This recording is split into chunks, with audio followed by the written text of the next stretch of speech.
Good morning Kohinoor, मैं हूँ आपकी होस्ट इरम सफदर। खूबसूरत दिन का आगाज़ हो चुका है। उम्मीद करते हैं आप सबका ये दिन बहुत अच्छे से गुजरे।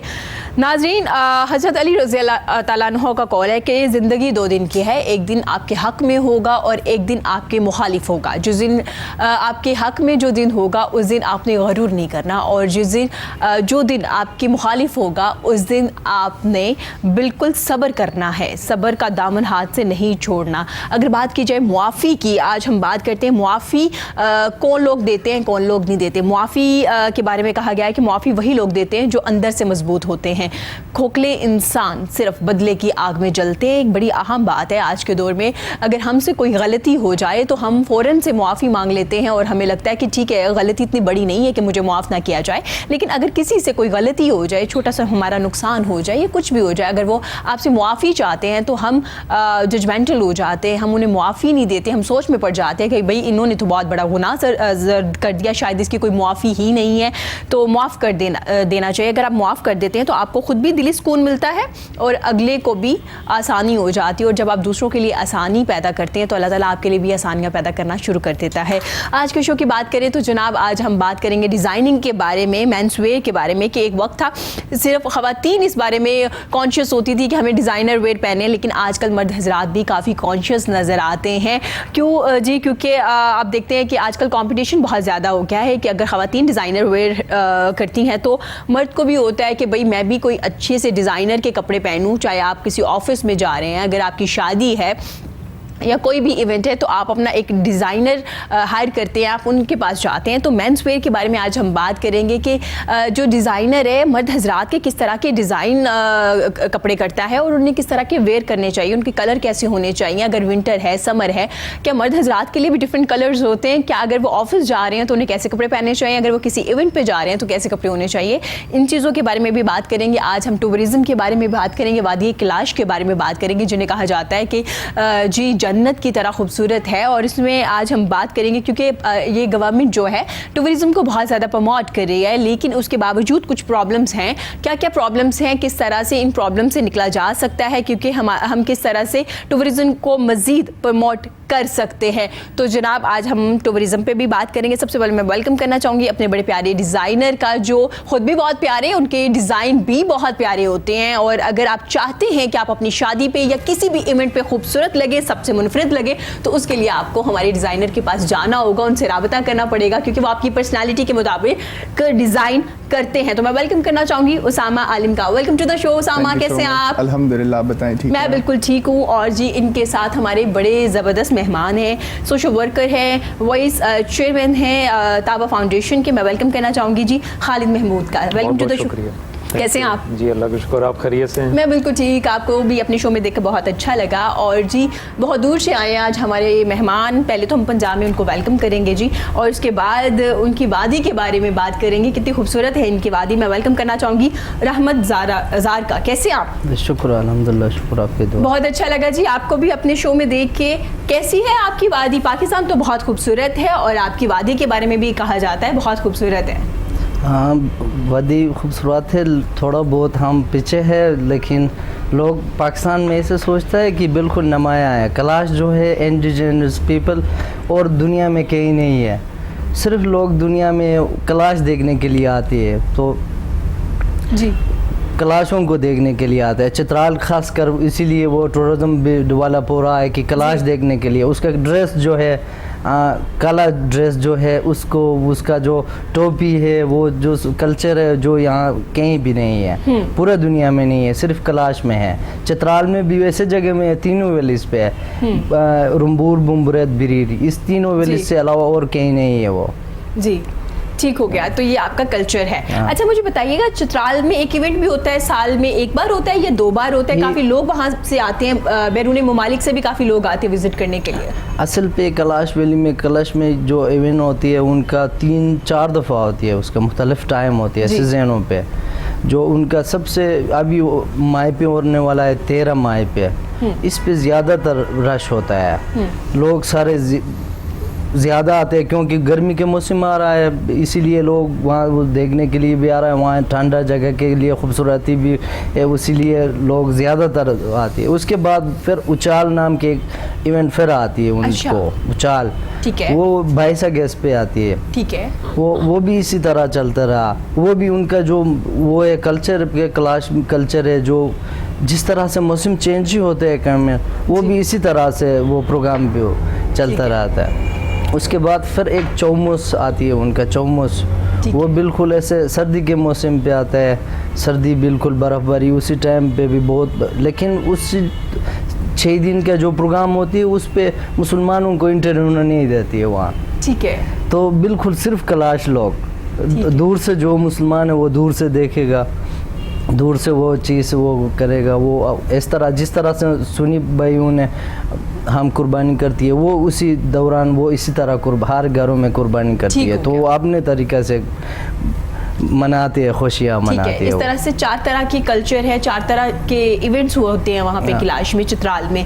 आपने ब्लैक ड्रेस की बात की है तो उसामा से पूछेंगे, उसामा आजकल मर्द हजरात जब उनका बहुत दिल करता है ना तैयार होने को, या लगता है कि हमें बहुत प्यारे लगना है, तो शलवार कमीज ब्लैक कलर की और खेड़ी पहन के आ जाते हैं, तो आपको लगता है कि ब्लैक कलर इतना अट्रैक्टिव होता है वाकई, या मुनफरिद लगते हैं दूसरों से? देखिए जी, black is made for everyone, और सबसे मेरी तो ख़ास तौर पे ये मानना है कि if you are not getting anything to wear, you don't know what to wear, आप कंफ्यूज्ड हैं, you should go for a black or a white. लेकिन ऑब्वियसली ब्लैक पहनते हुए आपको वेदर कंडीशंस देखनी चाहिए। आप जून जुलाई में पीक गर्मी के मौसम में दोपहर को ब्लैक शलवार कमीज़ या ब्लैक कलर ना पहने तो बेहतर है, लेकिन अनफॉर्चुनेटली लोग पहन भी लेते हैं।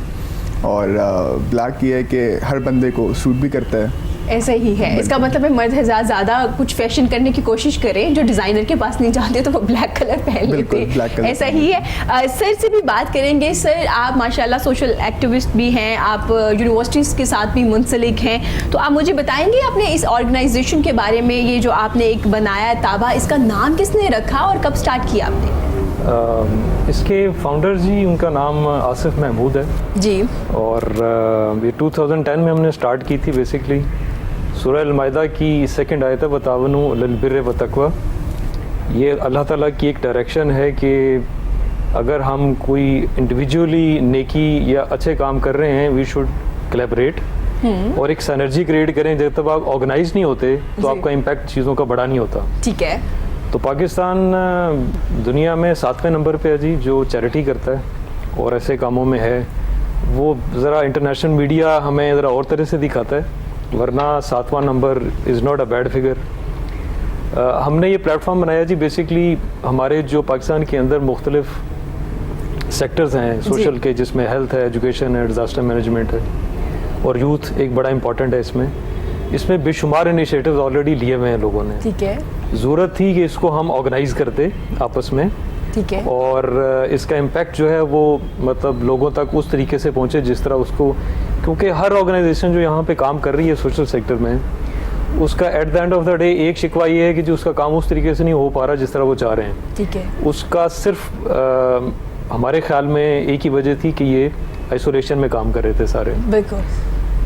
बड़ा हम्बल कैपेसिटी में स्टार्ट किया था जी 2010 में। आज हम इस प्लेटफॉर्म पे 130 ऑर्गेनाइजेशंस हैं, जिसमें हमारी आर्म फोर्सेस भी शामिल हैं, इसमें गवर्नमेंट के इदारे शामिल हैं, रेस्क्यू सर्विसेज 1122 है, यूनिवर्सिटीज़ हैं, कॉर्पोरेट सेक्टर की कंपनीज शामिल हैं इसके बीच में।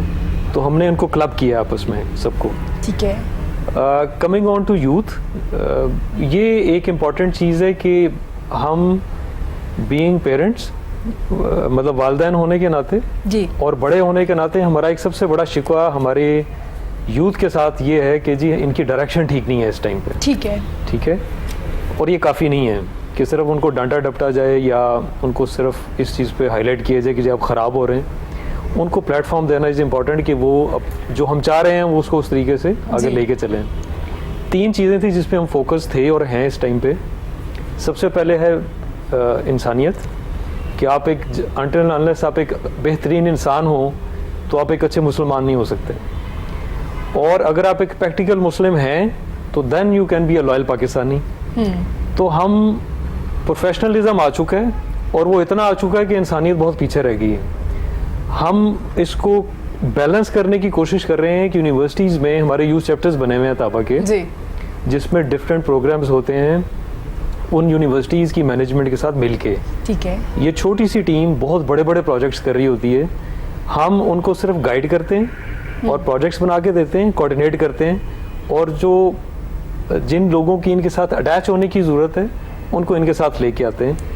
तो वो मकसद इस तरीके से पूरा हो रहा है कि ये बच्चे उन एक्टिविटीज़ में, जैसे मैंने आपको बोला कि सोशल सेक्टर में हमारे पास 130 इदारे हैं इस वक्त, जी, हम इन यूनिवर्सिटीज़ के बच्चों को अटैच करते हैं उन इदारों के साथ। ठीक है। ये प्रोजेक्ट्स बनाते हैं, जैसे अखुवत फाउंडेशन है, ऑर्फन हाउस बने हुए हैं बहुत सारे, ये उनको विजिट करते हैं, उनको जाके मतलब उनकी हेल्प करते हैं, उन ऑर्फन बच्चों के साथ जाके वो उनकी ट्रेनिंग्स होती हैं, उनकी गेम्स होती हैं वहाँ पे। ठीक है। ये मैं सिर्फ एक चीज़ बता रहा हूँ आपको, इनके लीडरशिप के प्रोग्राम्स होते हैं इन्हीं बच्चों के। अच्छा सर, आपने ना डायरेक्शन की बात की यूथ की को डायरेक्शन का नहीं पता उन्होंने क्या करना है, या चाहे वो उनकी फील्ड हो या कुछ भी हो। डिग्रीज तो हम माशाल्लाह से बहुत दे रहे हैं, इतनी बड़ी बड़ी यूनिवर्सिटीज़ हैं, कॉलेजेस हैं, स्कूल्स हैं, स्कूल में एजुकेशन सिस्टम भी काफ़ी चेंज हो चुका है। कहाँ पे कमी देख रहे हैं, स्कूल सिस्टम्स में, कॉलेज में, यूनिवर्सिटीज़ में, या पेरेंट्स में? कहाँ पे कमी आ रही है जो हमें अपनी यूथ को डायरेक्शन बताते हुए टाइम लग रहा है या उन्हें पता नहीं चल रहा? मैं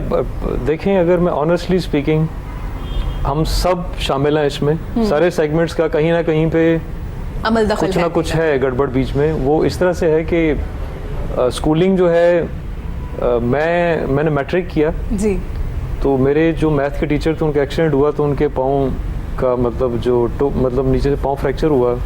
मुझे आज भी याद है, मेरी अम्मी ने एक चीज़ बनाई घर में, वो लेके, वो थोड़ा सा कुछ 40-50 किलोमीटर दूर घर था उनका, हम 3-4 बच्चों ने मिलके जाके उनके घर में ना सिर्फ उनको वो चीज़ दी, बल्कि मैंने उनके पाँव भी दबाए। अरे ठीक है, ये उस वक्त, ये मैं बात करूँ 1990 की।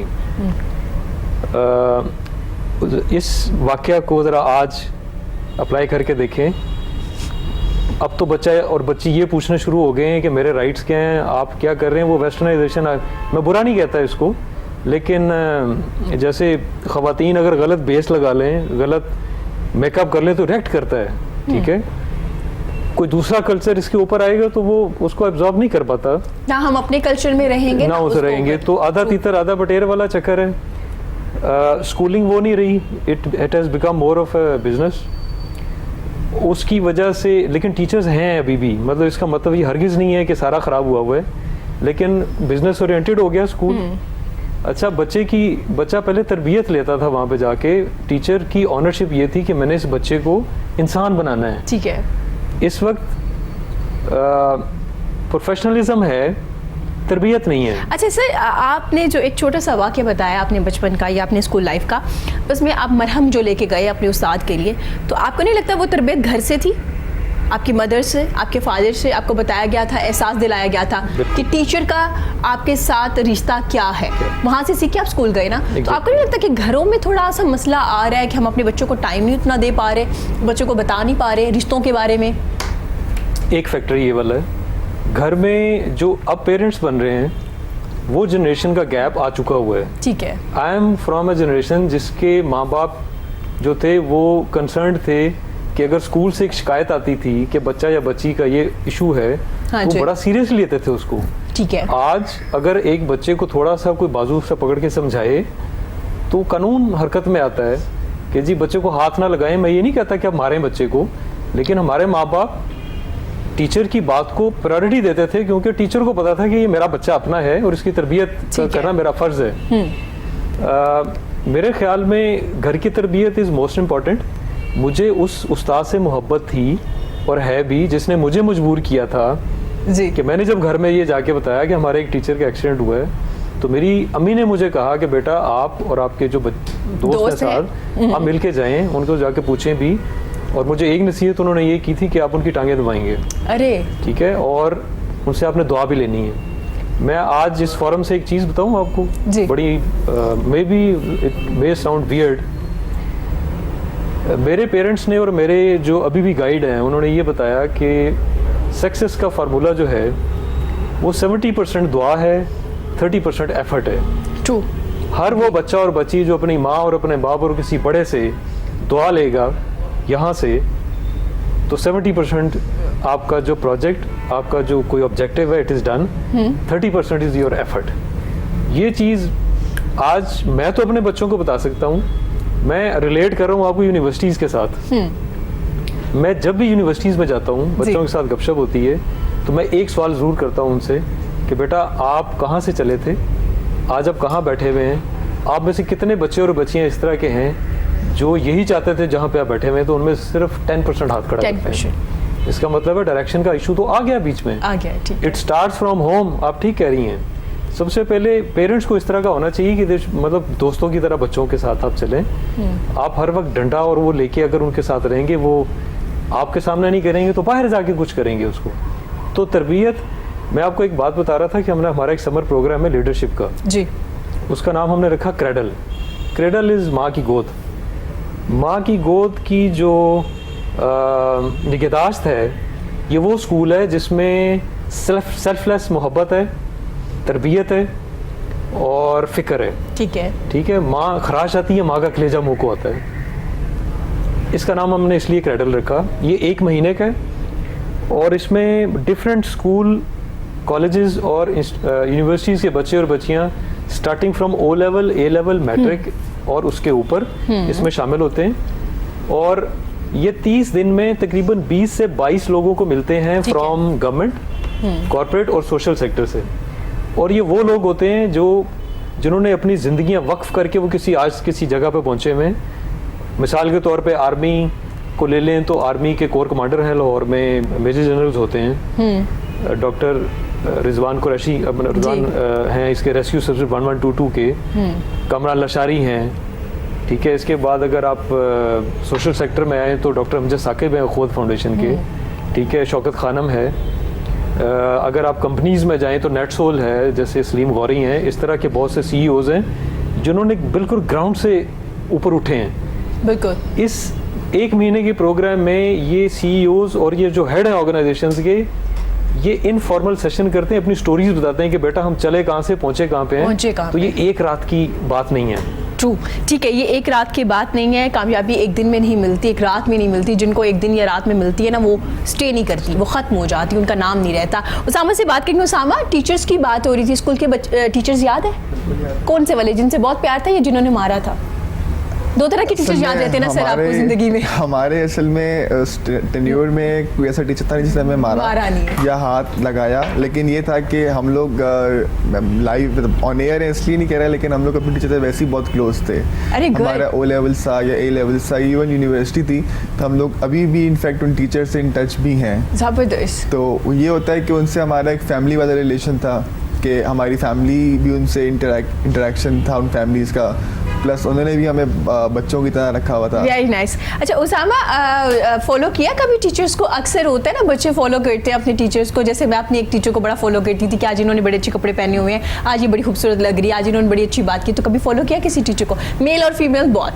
कोई हमारे जब हमने फैशन डिज़ाइनिंग की तो उसमें हमारे कुछ टीचर्स थे जिनको कुछ फॉलो किया, उनके फैशन ट्रेंड्स को, उनकी फैशन एस्थेटिक्स को, जो जाहिर सी बात है वो फिर उस्ताद ही होता है। True. तो उनकी काफ़ी सारी चीज़ें थी जो हम समझते थे कि हम ठीक कर रहे हैं, लेकिन वो एक्चुअली में गलत कर रहे थे। तो उनको देख के और उनसे सीख के, उनसे पूछ के, उनको फॉलो करके वो काफ़ी चीज़ें हमने अपनी ठीक हो गया। तो उसामा ने फैशन डिज़ाइनिंग पढ़ी भी है। अच्छा उसामा, अगर मैं पूछूं कि डिज़ाइनर्स को फैशन डिज़ाइनिंग का जो स्टडी है, जो तालीम दी जाती है, पढ़ना कितना ज़रूरी है, तो आप क्या कहेंगे? क्योंकि अक्सर बहुत से डिज़ाइनर्स ऐसे हैं जिनके पास डिग्रीज नहीं है लेकिन माशाल्लाह से वो डिज़ाइनर है, उनका नाम है। लेकिन उसामा को क्या लगता है? देखिए जी, पर्सनली मैं ये समझता हूँ कि ऐसे बहुत सारे कामयाब डिज़ाइनर्स हैं जिन्होंने फैशन डिज़ाइनिंग नहीं पढ़ी हुई, जिन्होंने बैचलर्स या डिप्लोमा या कोई भी डिग्री नहीं ली हुई उसमें, लेकिन मेरे ख्याल से एक बहुत ज़रूरी है एक डिज़ाइनर को थोड़ी सी स्टडी करना। उसमें ये होता है कि उसमें जब आप पढ़ाई करते हैं तो पढ़ाई करने में आपको बेसिक जो फैशन सेंसेस होते हैं, जो टेक्निकल पॉइंट्स होते हैं, आपको वो समझ गारमेंट्स के, सिलवेट्स के, कलर स्कीम्स के, फैब्रिक्स के, वो सारे आपको समझ में आ जाते हैं। ठीक है। तो मेरे ख्याल से एक बैक हैंड पे थोड़ी सी एजुकेशन, फैशन की एजुकेशन, थोड़ी सी नॉलेज होना बहुत ज़रूरी है। बहुत ज़रूरी है। जो वो पहले डिज़ाइनर थे जो बन गए, लेकिन अब कंपटीशन ज़्यादा आ गया, अब आपको पढ़ना पड़ेगा। अब जो बन रहे हैं, ऐसे डिज़ाइनर जो बन रहे हैं वो कामयाब भी हो रहे हैं, लेकिन अनफॉर्चुनेटली उनमें वो एस्थेटिक्स नहीं है। ठीक है, कहीं ना कहीं प्रॉब्लम्स आती हैं, कहीं ना कहीं प्रॉब्लम्स आगे आती हैं, जाके। बिल्कुल। ठीक हो गया, फैशन की बात भी हम साथ साथ करेंगे, उसामा से भी पूछते रहेंगे। तो अब आप चित्राल के बारे में हमें बता रहे थे, वहाँ की स्पेशलिटी क्या है, सबसे खूबसूरत चीज़ क्या है, कोई ऐसी वादी, कोई ऐसी प्लेस जो आप हमें बताएंगे, ताकि इस सुनने के बाद हम शो के बाद भी प्लान करें वादी कैलाश जाने के लिए। वादी कैलाश चित्राल में, ख़ासकर चित्राल की खूबसूरती यही है, जी। शुरू से जब चले गया तो वहाँ ऐसे समझो कि वहाँ कैलाश वैली आता है, और वो लोग कहते हैं कि परी कैलाश परी बुलाते, उनको जो ड्रेस जो पहनते हैं ना उसको परी जैसे कपड़ा है वो काला है। अच्छा। तो लोग उस पर ज़्यादातर प्रमोट करती है कि यार कैलाश पे जाएंगे, कैलाश पे। कैलाश वैली में ख़ास अक्सर यही है कि एजुकेशन के बारे में बता दिया। तो मैं बता रहा हूँ कि अभी तक मैं खुद अनपढ़ हूँ, ठीक है, अंगूठा छाप हूँ, वहाँ कोई स्कूल का कोई सिस्टम नहीं, अभी भी वहाँ कलीचिस नहीं है, ठीक है, इतना मुश्किलात से जो पढ़ाई करती है। तो नहीं, करीब कोई भी स्कूल नहीं है, कोई दूर दराज या बुमरेद पे हाई स्कूल जो था बुमरेद पे था। जब अच्छा। 6-7वीं क्लास से फिर बच्चों को बुमरेद ले जाना पड़ते थे। दूर अच्छा, तो काफ़ी दूर है वो। काफ़ी दूर है वहाँ से, फिर वहाँ रेश बाज़ी उधर ही होना था, या कहीं हॉस्टल में रहना, या रिश्तेदारों के घरों में। इसीलिए खासकर हमारा वैली इस पे एजुकेशन की तरफ गवर्नमेंट अभी तक इतना ध्यान नहीं दिया। हाँ, ध्यान तो नहीं ख़वातीन की अगर बात की जाए, लड़कियों की, बच्चियों की बात की जाए, तो वो भी इतनी पढ़ी लिखी नहीं है। नहीं, आजकल तो माशाल्लाह कोशिश कर रहा है हर एक बंदे अपने बच्चों को पेशावर में, लाहौर में, जिस तरह से, हाँ वहाँ से। लेकिन उधर चित्राल में, मेन चित्राल आने के लिए भी मुश्किलात है लोगों को, क्योंकि गरीब लोगों को कोई पैसा अफोर्ड नहीं कर सकते, कोई इशू की वजह से वहाँ अगर नहीं हो तो ये इशू बड़ा इशू है वहाँ एजुकेशन। अच्छा, काला रंग की बात आप करें, ब्लैक कलर की ड्रेस की बात करें, खासियत है ब्लैक कलर की ड्रेस पहने जाते हैं वहाँ पे ज़्यादातर। कोई बैकग्राउंड है, कोई स्टोरी है इस काले रंग के पीछे, या वैसे उनका एक कल्चर है या एक ड्रेस है वो? ये मेरा ख्याल उनका 4-5 हज़ार साल पहले पुराना वही ड्रेस है उनका, ये काला जो ये वही चलता रहा है। हाँ, तो लोग अभी तो मुख्तलिफ किस्म की उस पर बीच में डालती है, लेकिन काला होने ज़रूरी है, फिर मैचिंग नहीं करते तो उसके साथ जो वो खुद ही बनवाती हैं ड्रेसेस अपने, वो जो ऊपर इतनी ज़्यादा कढ़ाइयाँ हुई होती हैं, वो अपने घर पे, हर एक घर पे सारे टेक्निकल है, सारे अपने वो काफ़ी महंगी है, वो कपड़ा कम से कम 8-10 हज़ार पे एक जोड़ा तैयार होती है। अच्छा। तो उसके साथ पूरा ड्रेस होता है तो 50-60 हज़ार से भी ज़्यादा होता है। अरे वाह, मतलब घर में भी तैयार कर कितना एक्सपेंसिव पड़ जाता है। हाँ, फिर भी वो मटेरियल वहाँ खुद नहीं मिलते, तो उसके लिए यहाँ से पेशावर से मंगवाना पड़ती है, वो दूसरे जगहों से मंगवा के उसको बनाना पड़ता है। उसामा, हम अक्सर कहते हैं कि डिज़ाइनर बहुत महंगे हो गए, भी कपड़े बहुत महंगे हैं, ये देखें घर में तैयार कर रहे हैं, उसके बावजूद इतने एक्सपेंसिव कपड़े हैं। तो क्या कहेंगे आप, आपके जो है डिज़ाइन किए हुए कपड़े लोगों की बजट में आ जाते हैं, इजीली तमाम लोग पहन सकते हैं? देखिए जी, पहले तो मैं एक छोटी सी बात इनकी वाली आइडिया करूँगा कि जो उन्होंने बात की कि कपड़े 50-60 हज़ार तक पहुँच जाते हैं पूरे सूट। उसमें ये होता है कि इनके यहाँ जो होता है वो ख़वातीन जो होती हैं वो सारा हाथ का काम करती हैं, और अगर आप उसको, मैंने थोड़ा सा स्टडी किया इस कल्चर को भी फैशन सेंस में, अगर आप इसको डीपली देखें तो वो बहुत ही नफीस और बहुत बारीकी वाला काम होता है। तो ऑब्वियसली सी बात है, जितना खूबसूरत काम होगा, जितना बारीकियों में होगा, वो उतना ही उसकी कॉस्ट ज़्यादा होगी।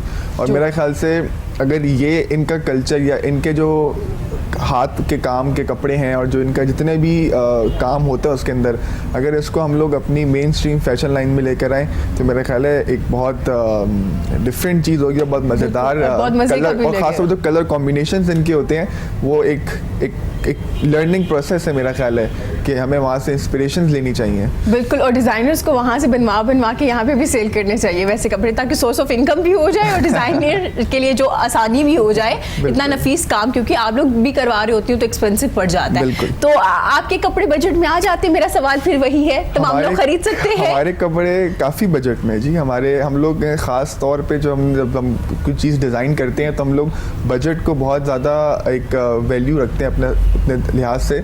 क्योंकि जाहिर सी बात है जब आपका बजट आउट ऑफ रीच हो जाएगा तो आप सिर्फ एक नीश मार्केट को कैप्चर करेंगे। बिल्कुल। हमारी कोशिश होती है कि हम एक मास मार्केट को टारगेट करें जिसमें हर बंदा हमारी चीज़ अफोर्ड कर सके। ठीक अगर हो आप गया। नीश हो जाएंगे, बिल्कुल आप एक्स्ट्रा एक्सपेंसिव हो जाएंगे तो वो आपकी स्पेसिफिक लोग ही buy बहुत करते लिमिटेड हो जाएंगे, अब बिल्कुल। आपकी सेल्स बहुत लिमिटेड हो जाती हैं। अच्छा उसामा, आपको डिज़ाइनर ही बनना था? क्योंकि अक्सर लोग कहते हैं ना कि मैंने सोचा ये था लेकिन मैं हादसाती तौर पे इस फील्ड में आ गया, या मैं वकील बनना चाहता था, डॉक्टर बन गया, तो उसामा डिज़ाइनर ही बनना चाहते थे, दूसरों को खूबसूरत ही बनाना चाहते थे। बिल्कुल, शुरू से ही कलर कॉम्बिनेशंस का और कपड़ों का बहुत शौक था बचपन से ही। और फिर ओ लेवल्स हुआ, ए लेवल्स हुआ, उसके बाद फिर जब यूनिवर्सिटी आई तो फिर हमने फैशन डिज़ाइनिंग चूज़ की। और अब अल्हम्दुलिल्लाह। इसका मतलब उसामा अपने ख़ानदान में फेमस होंगे कपड़ों के लिहाज से कि उसामा की ड्रेसिंग डिफरेंट होती है सबसे, क्योंकि जी, वो कह ऐसे सकते कपड़े हैं। पहनते हैं। ऐसा है? बिल्कुल ऐसे। क्योंकि अक्सर लोग जो डिज़ाइनिंग की तरफ आते हैं ना वो बता रहे होते हैं कि जी मेरे तो घर वाले भी मुझसे मशवरे लेके कपड़े पहनते हैं। तो उसामा कभी वैसे फैमिली में से किसी के लिए कपड़े डिज़ाइन किए? बहुत दफ़ा, जितनी भी मतलब हमारे जाहिर सी बात है घर का काम है समझ लेंगे, तो जितनी जी। भी घर में शादियाँ या जो भी इवेंट्स वगैरह होते हैं तो सब प्रेफर करते हैं इधर ही आएँ इधर ही और मशवरा भी कर लेते हैं। कोई अगर नहीं भी आता फॉर इंस्टेंस तो वो एक दफ़ा फिर एक कंसल्ट कर लेते हैं कि हम ये करना चाह रहे हैं, इसको कैसे करें, किस तरह कैरी करें। तो ठीक है, वो आते थे हमारे पास, अली काज़मी आए थे तो वो कह रहे थे मैं अपनी फैमिली का काम नहीं पकड़ता, बहुत रोला होता है, इतना रोला होता है कि शादी वाले दिन भी खड़े आप हो ना तो आपको बुला के कह रहे थे ये मेरी चीज़ अच्छी नहीं लग रही। बिल्कुल, मैं कोशिश ये करता हूँ कि अगर फैमिली वालों का किसी का भी कोई ऑर्डर है ना तो एक तो उनको बहुत बिफोर टाइम डिलीवर हो जाए ताकि किसी के पास कोई भी बहाना ना रहे आपको उस वक्त टॉन्ट करने का, उस वक्त आपको है बोलने ना, का होता है कुछ। ना, उम्मीदें बहुत ज़्यादा हो जाती घर वालों की। बिल्कुल, तो कोशिश यही होती है कि उनको बिफोर टाइम और एक्स्ट्रा ऑर्डिनरी सर्विस दे के उनको हर तरह से सेटिस्फाई करें, क्योंकि वो सेटिस्फाई होंगे तो आप ज़रा सुकून कर शादी सकते हैं, पे भी वरना नहीं एंजॉय कर सकते हैं, वरना आपकी शादी भी खराब हो सकती है। डिजाइनर्स के लिए भी ऐसा होता है। उसामा मुझे बताइएगा, कलर कॉम्बिनेशन की बात कर रहे थे, खवातीन के पास इतनी ज़्यादा चॉइस होती है कलर्स की, कुछ भी पहन सकती है मैचिंग करके। मर्द हजरात के लिए क्या स्पेसिफिक कलर्स हैं या वो भी तमाम कलर्स पहन सकते हैं? अगर कोई ऑफिस जा रहा है तो ऑफिस जाने वाले जो हजरात हैं उनके कैसे कलर होने चाहिए, शर्ट्स के क्या कलर होने चाहिए, कोट का कलर क्या होना चाहिए? देखिए जी, अगर आप ऑफिस वेयर है आपका, फॉर इंस्टेंस आपका अगर कॉर्पोरेट सेक्टर है तो कॉर्पोरेट सेक्टर में तो आपको फॉर्मल होना है या सेमी फॉर्मल होना है। So you need to wear basic plain shirts, basic suits आपके पास होने चाहिए, basic make it black, blue, grey, जो बेसिक जैकेट्स हैं या बेसिक सूट्स आपके पास। जी। फिर उसके बाद डिपेंड करता है, अगर आप सैटरडेज को ऑफिस जा रहे हैं, थोड़ा सा इनफॉर्मल है तो आप कॉटन पैंट्स के साथ टी शर्ट्स भी कैरी कर सकते हैं, या कॉटन पैंट्स आप शर्ट भी कैरी कर सकते हैं, कैजुअल ब्लेजर पहन सकते हैं उसको सेमी फॉर्मल करने के लिए। ठीक है। फिर आपकी जो ड्रेसिंग है वो आपके इवेंट के हिसाब से होनी चाहिए। फॉर इंस्टेंस अगर आप इवनिंग में कहीं जा रहे हैं, किसी डिनर पे जा रहे हैं, किसी लंच पे जा रहे हैं, तो उस हिसाब से आपको अपनी ड्रेसिंग करनी चाहिए। संडेज़ के लिए आपको बिल्कुल कैजुअल रहना चाहिए।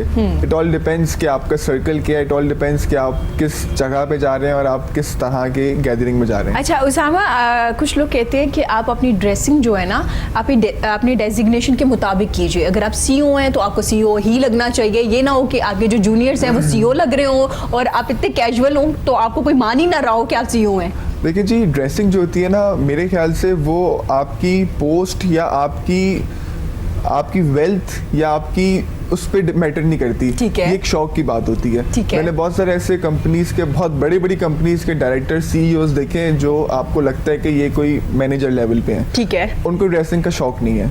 ठीक है। मैं आपकी बात से बिल्कुल एग्री करता हूँ कि उनको लगना चाहिए कि वो क्या है, लेकिन इसका आपकी वेल्थ से, इसका आपके स्टेटस से कोई लेना देना नहीं होना चाहिए। ठीक है। ये सिर्फ शौक की बात होती है। फॉर इंस्टेंस अगर एक बैंक में ही अगर एक कैशियर को भी अच्छे कपड़े पहनने का शौक है तो वो अपने मैनेजर ज़्यादा अच्छा लग सकता है, इसमें कोई वो नहीं है। लेकिन कंपटीशन दे सकता है। बिल्कुल, मैनेजर को लगना चाहिए कि he is a manager. So goes for the director कि उसको लगना चाहिए कि वो क्या चीज़ है। ठीक है। और उसके लिए आपको डिजाइनर्स के पास आना चाहिए, बिल्कुल, क्योंकि अगर जरूर आपको आना बिल्कुल चाहिए। सेंस नहीं है ना कि कपड़े कलर कॉम्बिनेशन, क्योंकि मर्द हजरात को लगता है कि अगर आप ऑफिस जा रहे हैं तो ठीक है एक ही कलर की शर्ट है, हमने प्लेन शर्ट्स ही पहनी, तो उसमें भी आप थोड़ा सा फैशन कर सकते हैं और आपका भी हक है। खवातीन का सिर्फ हक नहीं है फैशन करना, आप लोग भी जा सकते हैं डिज़ाइनर्स के पास। खालिद साहब से बात करेंगे। आपने लीडरशिप की बात की, आजकल हम देखते हैं मोटिवेशन स्पीकर, लाइफ कोच तमाम बच्चों को लीडरशिप पढ़ा रहे हैं। कहाँ आपको लगता है कि तमाम बच्चों को लीडर होना चाहिए और क्या बच्चे लीडरशिप क्वालिटी को समझते हैं? क्या खूबियाँ होती हैं एक लीडर की? बड़ा मुश्किल सवाल है आपका। जहाँ तक मोटिवेशनल स्पीकर्स की बात है तो बहुत सारे जो एक प्रोफेशनल लोग हैं, राब्ते में भी हैं, दोस्त भी हैं, और बड़ी अच्छी उनके ट्रेनिंग्स के सेशन भी होते हैं। ताबा पे के प्लेटफॉर्म पे जो हम लीडरशिप की जब बात करते हैं जी, तो वो हमारा फोकस है अपनी दुनिया आप पैदा कर अगर जिंदों में है। अरे ठीक है। हमारी यूथ बड़ी वाइब्रेंट है पाकिस्तान की। मैं अगर कोई पेरेंट मेरे सामने स्नप कर रहा है, डांट रहा है ना किसी को, तो मतलब मुझे ज़ाती तौर पे इसलिए दुख होता है। मैं बार बार डायरेक्शन की इसलिए बात कर रहा हूँ, आपने उसको प्लेटफॉर्म नहीं दिया। यूथ जैसे अभी मतलब ये हमारे बिल्कुल मेरे पहलू में बैठे हुए हैं जी, ये एक एनर्जी पैक है जो यूथ इंडिविजुअली एंड कलेक्टिवली, जी, आपने अगर एनर्जी को चैनल नहीं किया तो उसको कहीं ना कहीं पे यूटिलाइज होना है, ठीक है, नेगेटिवली पॉजिटिवली। सही, तो लीडरशिप में सबसे पहले मेरा ख्याल अक्सर जो मैं भी बात करता हूँ यूनिवर्सिटीज़ में जाके, लीडरशिप को डिफ़ाइन करने का पर्सपेक्टिव हर किसी का मुख्तलिफ है। ठीक है, लेकिन जो जिंदा कौमें हैं इस टाइम पे, आप चाइना ले लें, जर्मनी ले लें, फ्रांस ले लें, कोई भी जो इनकी हिस्ट्रीज अपनी अपनी हैं, वो अंग्रेज़ी नहीं बोलेंगे कहीं पे, वो उनकी ड्रेसिंग ज़्यादातर अपने कल्चर वाली है, ठीक है, वो बहुत ज़्यादा कॉन्शियस नहीं है कि वो कोई दूसरे की चीज़ को अपनाएं तो फिर कोई उनको रिकग्नाइज करेगा। ठीक है, मेरी बात और हमारा जो ताबा के ऊपर जो प्लेटफॉर्म जो हम कन्वे करने की कोशिश करते हैं, हाँ जी, और बच्चों को ट्रांसफॉर्म करने की कोशिश करते हैं, वो ये है सबसे पहले कि आप अपने आप को सबसे पहले अपनाएं। ठीक है, आप खुद को कमतर ना समझें। ये जो मैं नहीं कर सकता, नहीं कर सकती, इसको पहले क्रॉस करें। ठीक है, ठीक है, जब आप ये वाला बैरियर तोड़ेंगे तो उसके बाद फिर आप कुछ भी कर सकते हैं। इसको खुद ही कहते हैं या खुद शनासी कहते हैं। ठीक है, सेल्फ रियलाइजेशन कहते हैं इसको। तो मेरा ख्याल है लीडरशिप का फर्स्ट ऑफ ऑल और फोरमोस्ट जो रिक्वायरमेंट है वो किसी को अपने आप की पहचान करवाना है। ठीक है, क्योंकि जब ये हो जाए तो फिर स्काई इज़ द लिमिट, आप कुछ भी कर सकते हैं। डिफरेंट यूनिवर्सिटीज़ में डिफरेंट बच्चे डिफरेंट प्रोग्राम्स कर रहे हैं, जैसे इन्होंने फैशन डिज़ाइनिंग की जी, उनको अपने अपने करियर में आप अब आगे एक्सेल करना है। जैसे मैंने शुरू में बोला, अगर इंसानियत वाला पहलू ना हो तो मेरा ख्याल है कि तमाम चीज़ें ज़ाया हो जाती हैं। वो आपकी ज़ात सेल्फ सेंटर्ड मतलब रहती है, आप खुद से शुरू होते हैं और खुद पे ख़त्म हो जाते हैं। तो लीडरशिप मेरा ख्याल में फर्स्ट एंड फॉरमोस्ट रिक्वायरमेंट है किसी के अंदर जो एक बुझी हुई चीज़ है, हाँ या डिसअपॉइंटमेंट है, उसको ख़त्म करना और उसको एक दफ़ा जगा देना, और फिर उसको उसके बाद फिर आप जो मर्जी मतलब वो अपना स्काई इज़ द लिमिट, वो कुछ भी कर सकता है। उसामा जी, खालिद साहब आपने बात की थी, उसामा से इतनी बात कर ली ना, मैं आपको भी उसामा कहना शुरू हो गई। खालिद साहब, आपने बात की है खुद को पहचानना, या अगर आप चाहते हैं कि आपकी पहचान बने या दूसरे आपको जाने कि खालिद साहब कौन है, जैसे उसामा एक अपना नाम बना रहे हैं माशाल्लाह से, फील्ड में आगे आ रहे हैं, तो उसके लिए खुद को पहले जानना पड़ेगा। खुद को कैसे जानेंगे? आजकल आप देखते हैं कि लोगों को अपना नहीं पता, जैसे आपने कहा कि एक फियर है, डर है और आगे नहीं आना, या कुछ ऐसे लोग भी मिलेंगे जो अपनी ही ज़ात से बाहर नहीं निकल पाते। तो ये क्या लीडरशिप की जो आप लोग क्लासेस देते हैं या आपकी जो वर्कशॉप होती है, इससे काफ़ी ज़्यादा चेंज आता है लोगों में? अगर आप मुझे इजाज़त दें, मैं आपको छोटा सा एक वाक़या सुनाता हूँ। ज़रूर। मौलाना रूम का नाम आपने सुना होगा, रूमी जो हैं जी, उनकी एक छोटी सी, उनकी ऑटोबायोग्राफी में एक छोटी सी कहानी है जी, ये मैं अक्सर कोट करता हूँ। जंगल में शेर थे, तो उन्होंने शिकार किया भेड़ों का। हाँ जी, तो उनका एक छोटा जो कब या छोटा शेर का जो बच्चा है वो उनसे बिछड़ जाता है, ठीक है, गुम जाता है। शेर चले जाते हैं, वो छोटा सा बच्चा होता है, तो भेड़ें उसको फीड कराती हैं कि ये मर ना जाए भूख से, तो वो भेड़ों के साथ चलना शुरू कर देता है। तो वो बड़ा हो जाता है शेर जो है, अब वो घास खाता है, ठीक है, भेड़ों की तरह हिनहिनाता है, और जब कोई भी अटैक करता है इन भेड़ों को, तो वो दुम अंदर दबा के उसी तरह छुपता है जिस तरह भेड़ें छुपती हैं, सही, क्योंकि वो भेड़ बन चुका है। तो इसी ही की फैमिली दोबारा अटैक करती है जब ये कहीं जवान हो चुका है, तो इसका जो बाप है या बड़ा शेर उस गैंग का जी, वो इसको छुपते हुए देख लेता है एक झाड़ी में। अच्छा, अच्छा, वो जब खा पी के फारुग हो जाते हैं एंड उसको पता चल जाता है कि इसका इशू क्या है, ठीक है, वो जाता है उसको पकड़ के खींच के लाता है बाहर, उसे कहता है तुम क्यों डर रहे हो, तुम शेर हो। वो कहता है जी मैं भेड़ हूँ। वो भेड़ों की आवाज़ निकालता है, घास खा के दिखाता है, कहता है ये देखो मैं शेर नहीं हूँ। उसको लेके आता है जहाँ पे पानी थोड़ा सा पॉन्ड टाइप इकट्ठा होता है, उसको कहता है खुद को देखो ज़रा गौर से इसके बीच में। तो वो थोड़ी देर स्टेयर करता है, खुद को देखता है, डर जाता है अपने आप से। तो वो शेर कहता है नहीं, फिर आगे करता है, उसको फिर कहता है मैं शेर नहीं हूँ, वो फिर उसको आगे करता है। This process is called self realisation. ठीक है, कुछ सेशंस के बाद उसको पता चलना शुरू होता है कि मैं भेड़ नहीं हूँ। वो खुद को देख रहा होता है ना उसमें अपने, वो खोलता है वो जो पंजे हैं, क्लॉज हैं, और फिर फाइनली क्या होता है कि ये शेर जो है अपनी फितरत पे आ जाता है जो असल में ये शेर होता है, और फिर वो अपना काम शुरू कर देता है जो शेर करते हैं।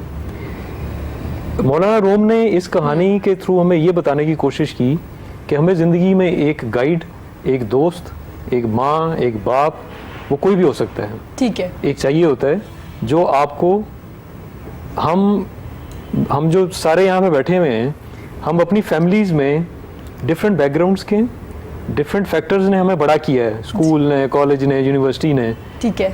तो इन फैक्टर्स का रंग मेरे ऊपर है, हम सब के ऊपर है। तो क्या ये फैक्टर्स जो हैं, क्या मैं असल में हूँ? जो मुख्तलिफ रंग मेरे ऊपर है, मैं असल में तो वो नहीं हूँ। तो मेरी पहचान कराने के लिए मुझे एक उस्ताद, एक गाइड, और उसको आप कोई भी नाम दे लें, उसकी ज़रूरत होती है ज़िंदगी में, कि जो आपको सेल्फ रियलाइजेशन की उसमें से प्रोसेस से गुजारता है। ठीक है, तो फिर जो है ना आप उसमें वो फाइनली बन जाते हैं। जैसे आप कहते हैं कि जब खुद की पहचान इस तरीके से होती है, और इसका इम्पैक्ट आप पूछ रही थी क्या है जब यूनिवर्सिटीज़ में कर रहे हैं, इट इज़ 99.9%। अरे सारे के सारे बच्चे अल्हम्दुलिल्लाह इस वक्त जिनके साथ हमारे वो यूथ चैप्टर्स और वो जिनके साथ सेशन चल रहे हैं, इधर दे आर अटैच्ड विद किसी, अब एक अल्लाह वाले ट्रस्ट है, उनके बड़े बड़े दस्तरखान लगते हैं लाहौर में, वहाँ पे ये बच्चे जाते हैं और ख़ुद जाके अपना वो डिस्ट्रीब्यूट करते हैं खाना उनके साथ मिलके जी, फंड्स भी क्रिएट करते हैं, खुद ही रेज करते हैं, खुद ही जाके वो कर रहे होते हैं। डिग्रीज भी चल रही हैं, घर के काम भी चल रहे हैं सारे।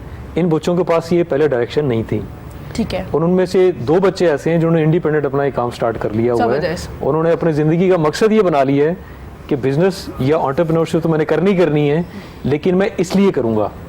रीजन मिल गई उनको, तो पहले रीजंस नहीं थी। जी, लेकिन मैं जी प्लीज यही बात को थोड़ा सा अगर कैरी ऑन रखूँ तो इनसे रिलेट करूँ तो इन्होंने बहुत अच्छी बात की है। हर बंदे को एक पुश चाहिए होता है। जो हमारे असल में प्रॉब्लम ये है आजकल हमारी सोसाइटी में कि लोग जो हैं, बच्चे जो हैं, आजकल के यूथ जो है वो देखा दिखाई में बहुत ज़्यादा पड़ गए हैं, और अपने आप की, जैसे कहते हैं ना, अपनी चादर छोड़ के आगे निकलने की बहुत कोशिश कर रहे हैं। वो चाहते हैं कि हम लोग एक रात में ही बहुत ज़्यादा अमीर हो जाएं, कि सुबह उठे तो हमारी ज़िंदगी बिल्कुल चेंज हो जाए। मेरे पास हमारे स्टोर्स पे काफ़ी ऐसे लोग आते हैं जो हमसे पूछते हैं कि जी मैंने ये चीज़ पहननी है, लेकिन मुझे फ़लाँ ने बोला कि मेरे पे अच्छी नहीं लगेगी। तो हम उनको ये मोटिवेशन देते हैं कि यार आपको क्या प्रॉब्लम है। फॉर इंस्टेंस अगर आप कहते हो कि आपको अपने कलर कॉम्प्लेक्शन में कोई इशू है, आपको अपने वेट में कोई इशू है, इसका मतलब ये नहीं है कि आपकी ज़िंदगी ख़त्म हो गई है। इसका मतलब ये नहीं है कि you can't where good clothes. इसका मतलब ये नहीं है कि you can't fulfil your desires. अगर आपको शौक है आप पहने जी, हमारा काम है उसको किस तरह पहनाना है आपको। हमारा काम है कि हम आपको गाइड करें कि आपको क्या कलर पहनना है, आपको क्या कट पहनना है, लेकिन वो चीज़ पहने आप। फैशन वही है जो आपको अच्छा लगता है, जो अच्छा और उसके अलावा एक जो हमारे लोगों में, हमारे दिमागों में एक ये बात बैठ गई है ना कि जी हमारी तो शक्ल ऐसी, अल्लाह माफ़ करे, या हम लोग हमें ऐसा कहते हैं, हम ये चीज़ नहीं पहन सकते। वो ऑटोमेटिकली का जब उनको एक पुश स्टार्ट नहीं मिलता ना, एक बैकअप नहीं मिलता, तो वो ऑटोमेटिकली बहुत पीछे चले जाते हैं। दिमाग में ही बहुत पीछे चले जाते हैं, बहुत वो एक बहुत कॉम्प्लेक्स का शिकार बन जाते हैं।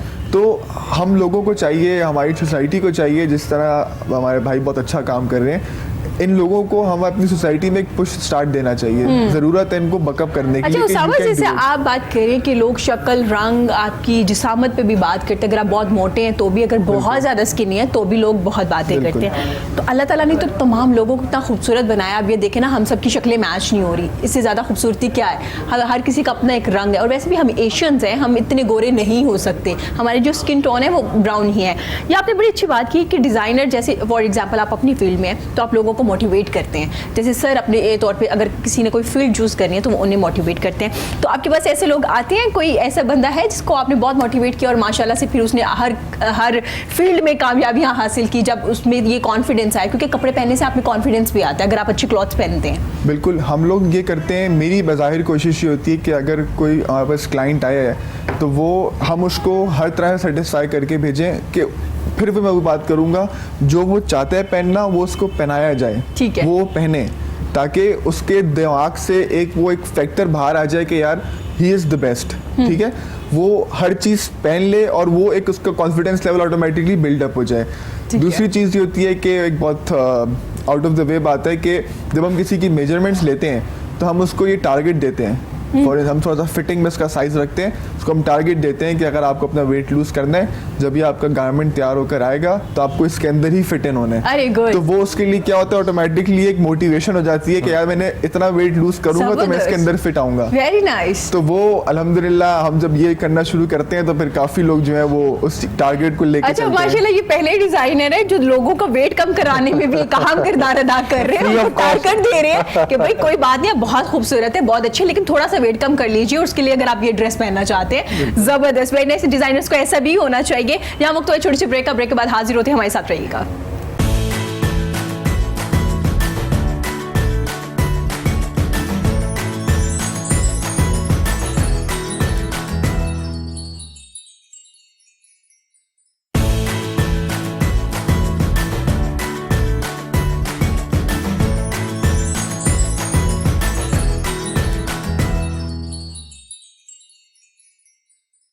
वेलकम बैक जी। गुफ्तगू का सिलसिला जारी है, मेरे साथ मेरे बड़े प्यारे मेहमान मौजूद है। डिज़ाइनिंग की बात कर रहे हैं, टूरिज्म की बात कर रहे हैं, उसके अलावा लीडरशिप की बात कर रहे थे। हमें ज्वाइन किया है हमारे बड़े ज़बरदस्त सिंगर ने, नुमान ने। नुमान कैसे हैं आप? आप बताएं कैसे? मैं बिल्कुल ठीक। नुमान बड़ा अच्छा लग रहा है आपको अपने शो में देख के।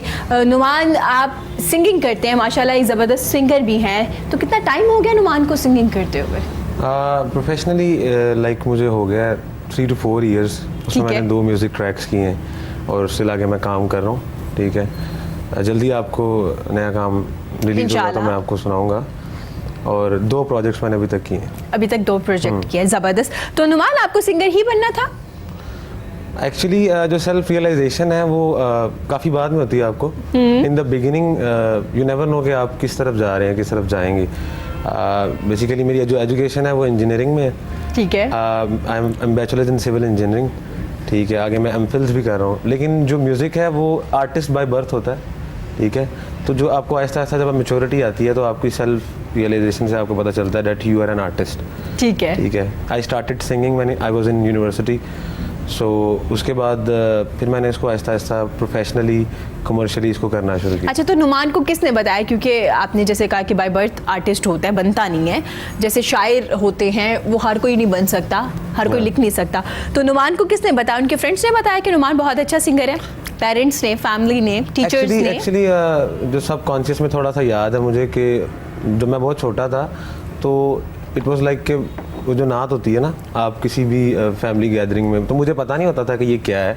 तो मुझे वो पेरेंट्स कहते थे या फैमिली वाले कहते थे कि तुम पढ़ो, तो मैं पढ़ देता था। तो मुझे तब नहीं पता था कि ये मैं क्या कर रहा हूँ, मतलब आवाज़ अच्छी है या सुर है या क्या है, तो वो बाद में पता चला। जब आप छोटे होते हैं आपको तो नहीं पता होता कि आप मतलब क्या कर रहे हैं क्या नहीं। तो बस ये था कि यार जो आपको इंस्ट्रक्शंस मिल रही हैं आप उसमें ना अपने रिएक्शंस दे रहे हैं, अपने एक्शंस से रिएक्शंस दे रहे हैं। तो वो बड़ी देर बाद में पता चला कि that I am born with that art, ठीक है। तो उसके बाद यूनिवर्सिटी से पहले कॉलेज में थोड़ा बहुत हम करते थे, ठीक है, फेस्टिवल्स पे और इस तरह के छोटे छोटे कॉन्सर्ट्स पे, ठीक है। और फिर यूनिवर्सिटी में मैंने इसको प्रॉपरली जो है मैंने मतलब करना शुरू किया, and I made my first track in university आ जावे। उसके बाद मैंने किनारा प्रोड्यूस किया।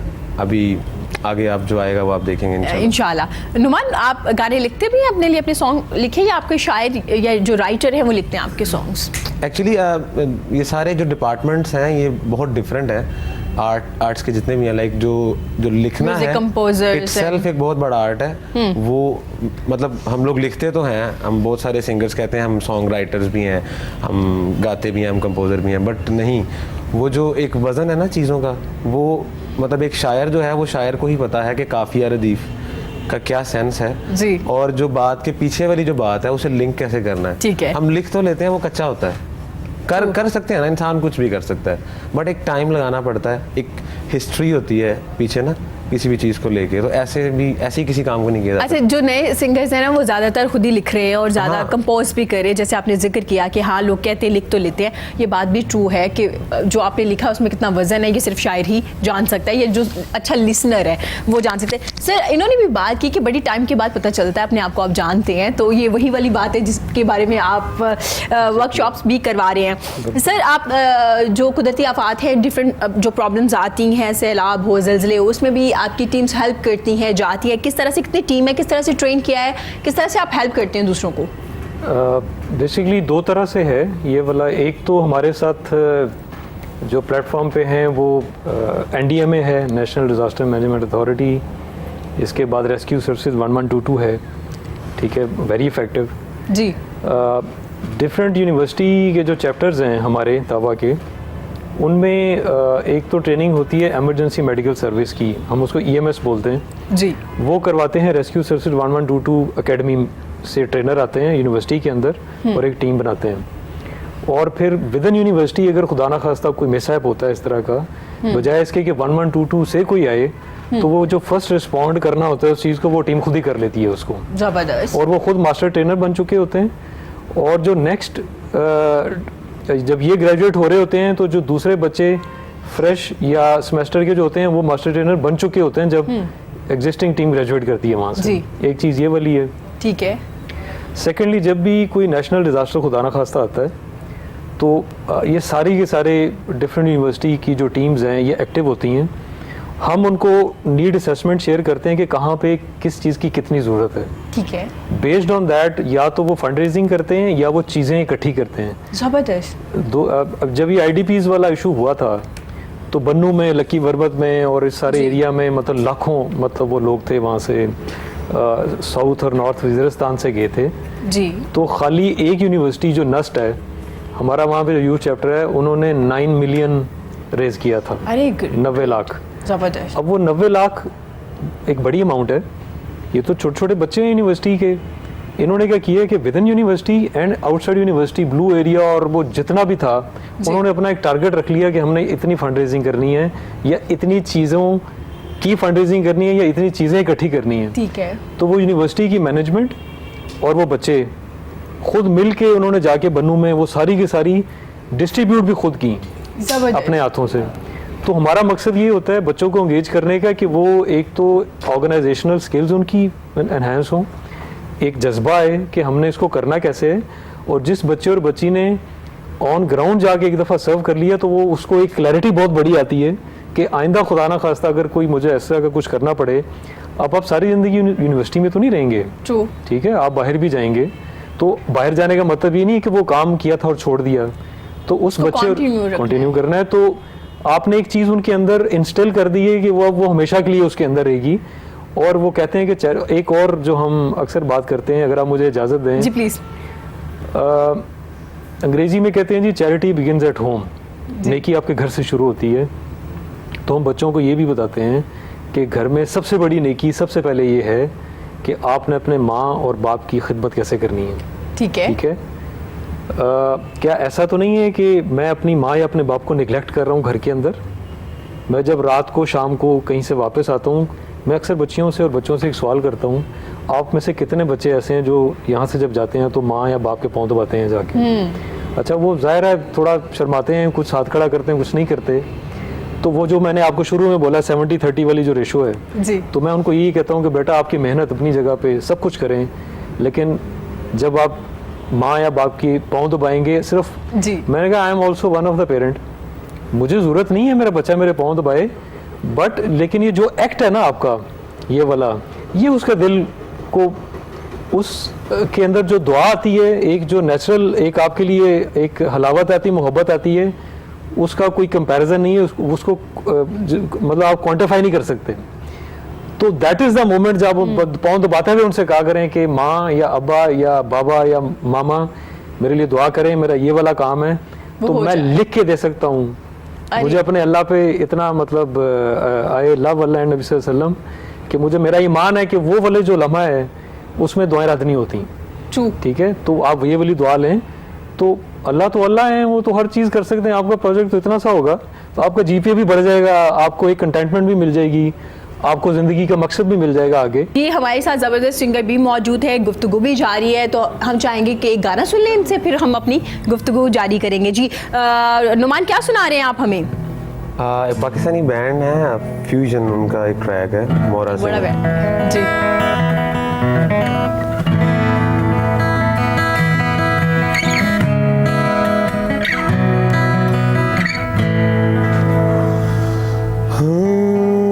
सावन भी तो जाए प्यारवा, सावन भी तो जाए प्यारवा, मन मेरा घबरा है, मन मेरा घबरा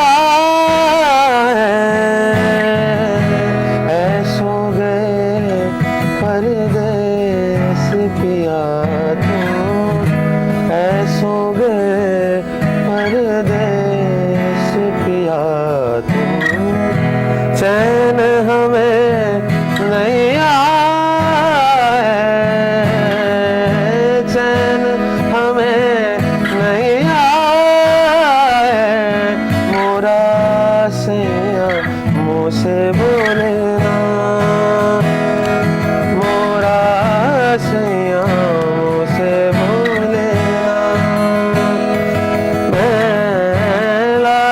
जतन कर हारी, लाख जतन कर हार गए, मोरा सैया मुँह से बोले ना, प्यार तुम्हें कितना करते हैं, प्यार तुम्हें कितना करते हैं, तुम ये समझ नहीं पाओगे, तुम ये समझ नहीं पाओगे, जब हम ना होंगे तो पहरवा, जब हम ना होंगे तो पहरवा, बोलो क्या तब आओगे, बोलो क्या तब आओगे, मोरा सैया मुँह से बोले ना, मोरा सैया मुँह से बोले ना, मैं लाख जतन कर लाख जतन कर हार गए, मोरा सैया मुँह से बोले ना, मोरा सैया मुँह से बोले ना।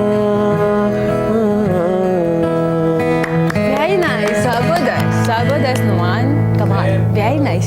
गाने के बारे में और म्यूज़िक के बारे में ज़्यादा जानता नहीं हूँ, लेकिन ये जिस सिंगर का सॉन्ग है, इसके जो लिरिक्स हैं कमाल, और इसके जो सुर का जो उतार चढ़ाव है, ये मुश्किल है पकड़ना इसको अदरवाइज।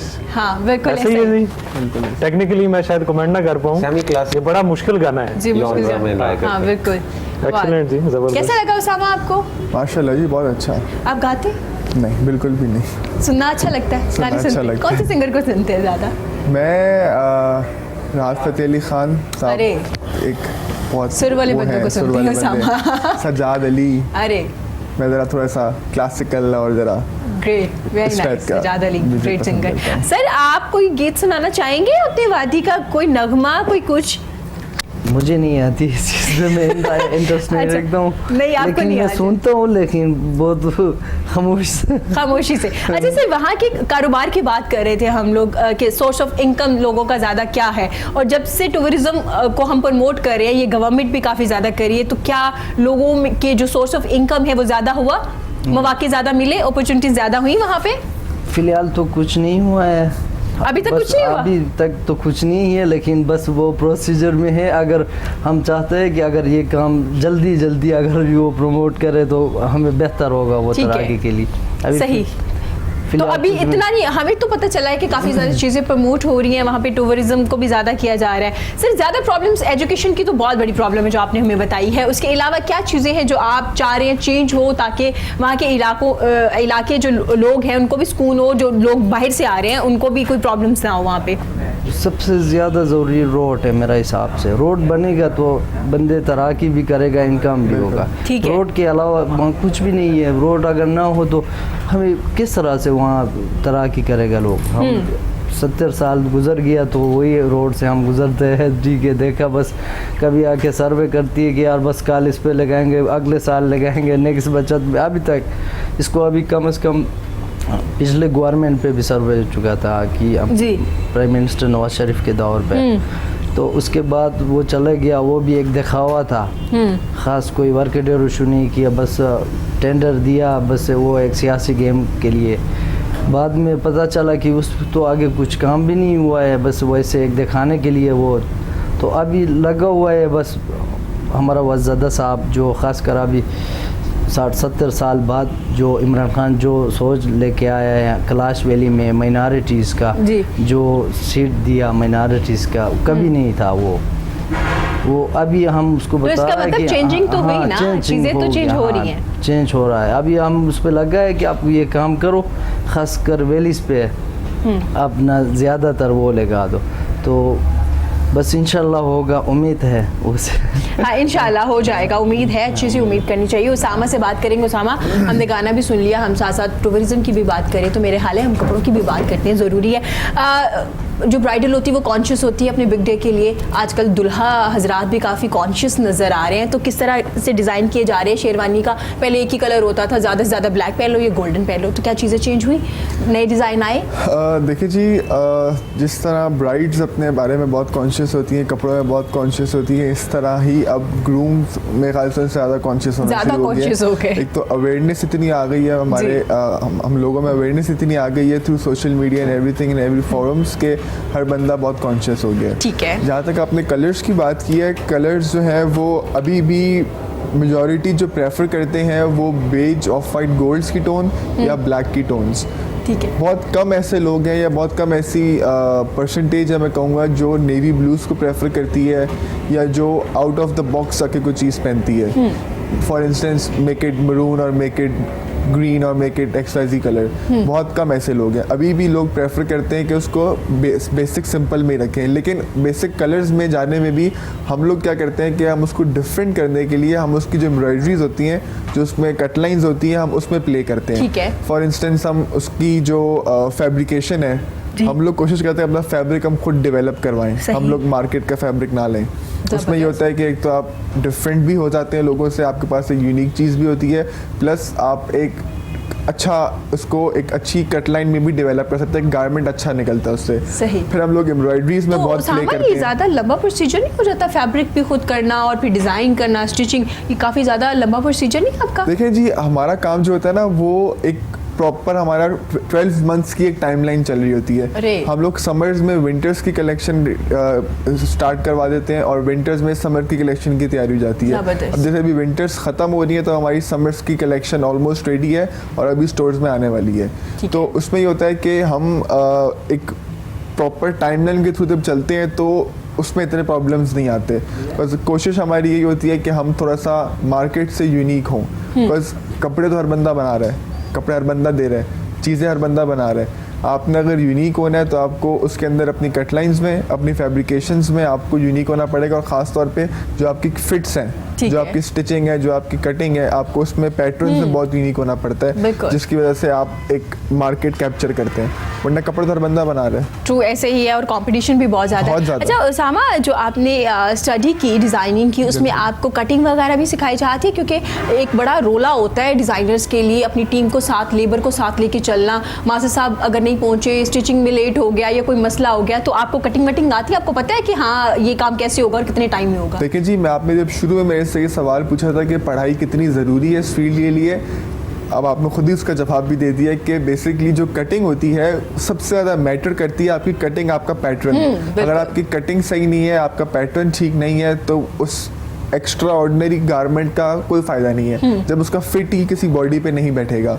तो बेसिक चीज़ें जो होती हैं कि आपको अगर डिफरेंट कट लाइन है, आपने अपने मास्टर को अपनी फैक्ट्री में उनको समझाना किस तरह उसको जी। अगर आपको वो समझाना आता है, अगर आप उनको अपना वो मैसेज कन्वे करना समझते हैं, उसको समझा लेते हैं, अपना मैसेज कन्वे कर देते हैं, तो आपकी वो चीज़ भी एट दी एंड जो फाइनल प्रोडक्ट है वो ठीक निकलती है। ठीक है। तो मेरा ख्याल है कि कटिंग जो है वो एक डिज़ाइनर को भी आनी चाहिए और उसको अपना जो मैसेज है, जो वो एक कट लाइन है उसके दिमाग में है, उसने ऑन पेपर उसको स्केच कर लिए, लेकिन ऑन पेपर से उसको फिजिकल उसको फाइनल प्रोडक्ट में लाने के लिए वो समझाना जो है, अपनी टीम को समझाना वो बहुत ज़रूरी है। ठीक है, सही हो गया। मतलब ये ज़रूरी है, अगर आपको खुद कटिंग आती होगी तो काफ़ी मसले हल हो जाते हैं। उसामा, जब आपको ऑर्डर देना चाहें कोई दुल्हा हजरात या उनके भाई वगैरह, क्योंकि आजकल उनको भी शौक होता है ना शेरवानियाँ साथ पहनने का, साथ ही दुल्हा बन के जाना है हमने, तो कितनी देर पहले ऑर्डर देना पड़ेगा एक आउटफिट को रेडी करवाने के लिए? देखिए जी, हमारा लीड टाइम जो होता है वो 25 डेज to 30 डेज होते हैं। और जब हमारा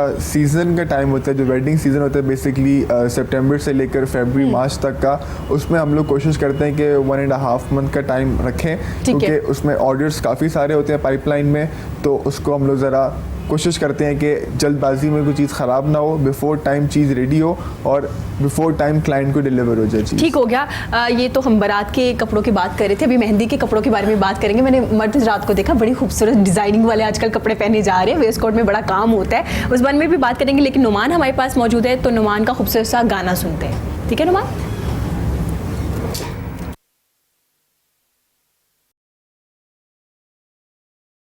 आपकी आवाज़ तो बहुत खूबसूरत है, आप बड़ा अच्छा गाते हैं। नुमान, आपने किसी से सीखा है?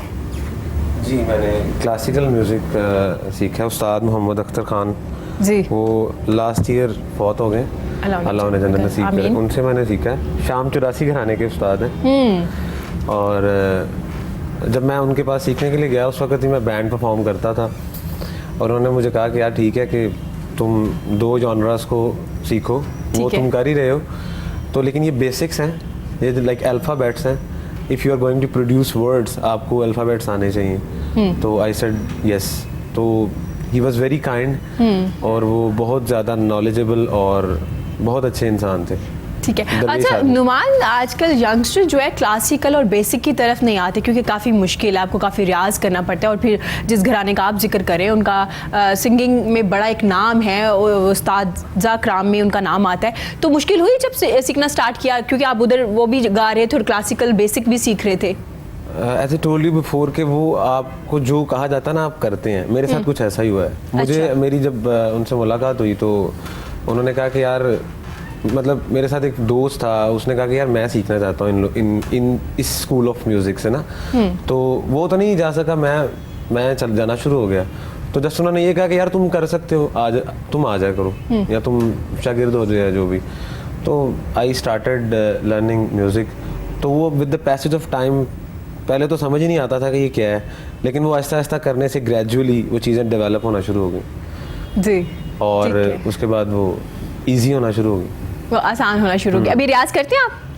हाँ जी, ज़रूरी है? ज़रूरी है। लाइक आपने कोई भी काम करना है, it's like exercise of your vocals. तो सीखने से कितनी ग्रूमिंग हुई, मतलब आपकी लाइफ में उस्ताद का होना कितना ज़रूरी है? ऐसा नुमान को क्या लगता है कि हाँ, उस्ताद का होना बहुत ज़रूरी है? एक्चुअली किसी भी काम में जो टीचर होता है वो बेसिकली आपको रास्ता दिखाता है, रास्ता बनाता है। वो देखता है आपके अंदर कितना पोटेंशियल है और आपकी नेविगेशन क्या होनी चाहिए, ठीक है ना। तो आपको बेसिकली करना क्या चाहिए वो उस्ताद देखता है। और मतलब हर बंदे का कोई ना कोई उस्ताद होता है। कुछ लोग कहते हैं कि हम we are very successful and we have no teacher, ठीक है, ऐसा भी नहीं है। वो कहीं ना कहीं से सीखते ज़रूर हैं, बिल्कुल, थोड़ा सा वहाँ से, थोड़ा सा वहाँ से, थोड़ा सा वहाँ से। इंटरनेट का दौर है, ठीक है, वहाँ से भी देख लेते हैं, वहाँ से भी, तो वो कहीं ना कहीं से सीख रहे होते हैं। लेकिन जब आप एक स्पेसिफक एक बंदे से सीख लेते हैं ना, तो वो एक दुआ का भी एक एलिमेंट होता है, ठीक है ना। जो काम आपके एक्शन नहीं करते वो दुआ कर देती है।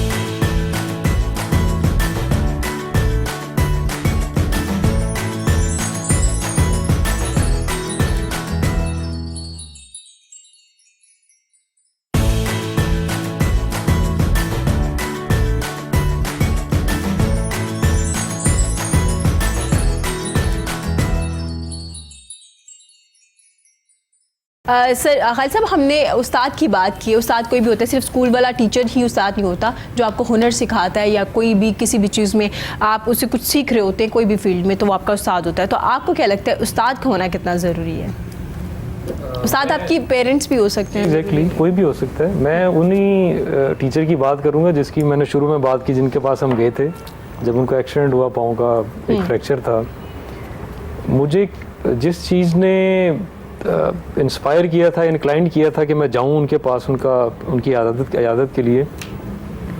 मैं क्लास में मेरा मैथ इतना अच्छा नहीं था, अभी भी नहीं है, तो मैं उस क्लास में छुपता था कि मेरे से कोई सवाल ना पूछ लें जी।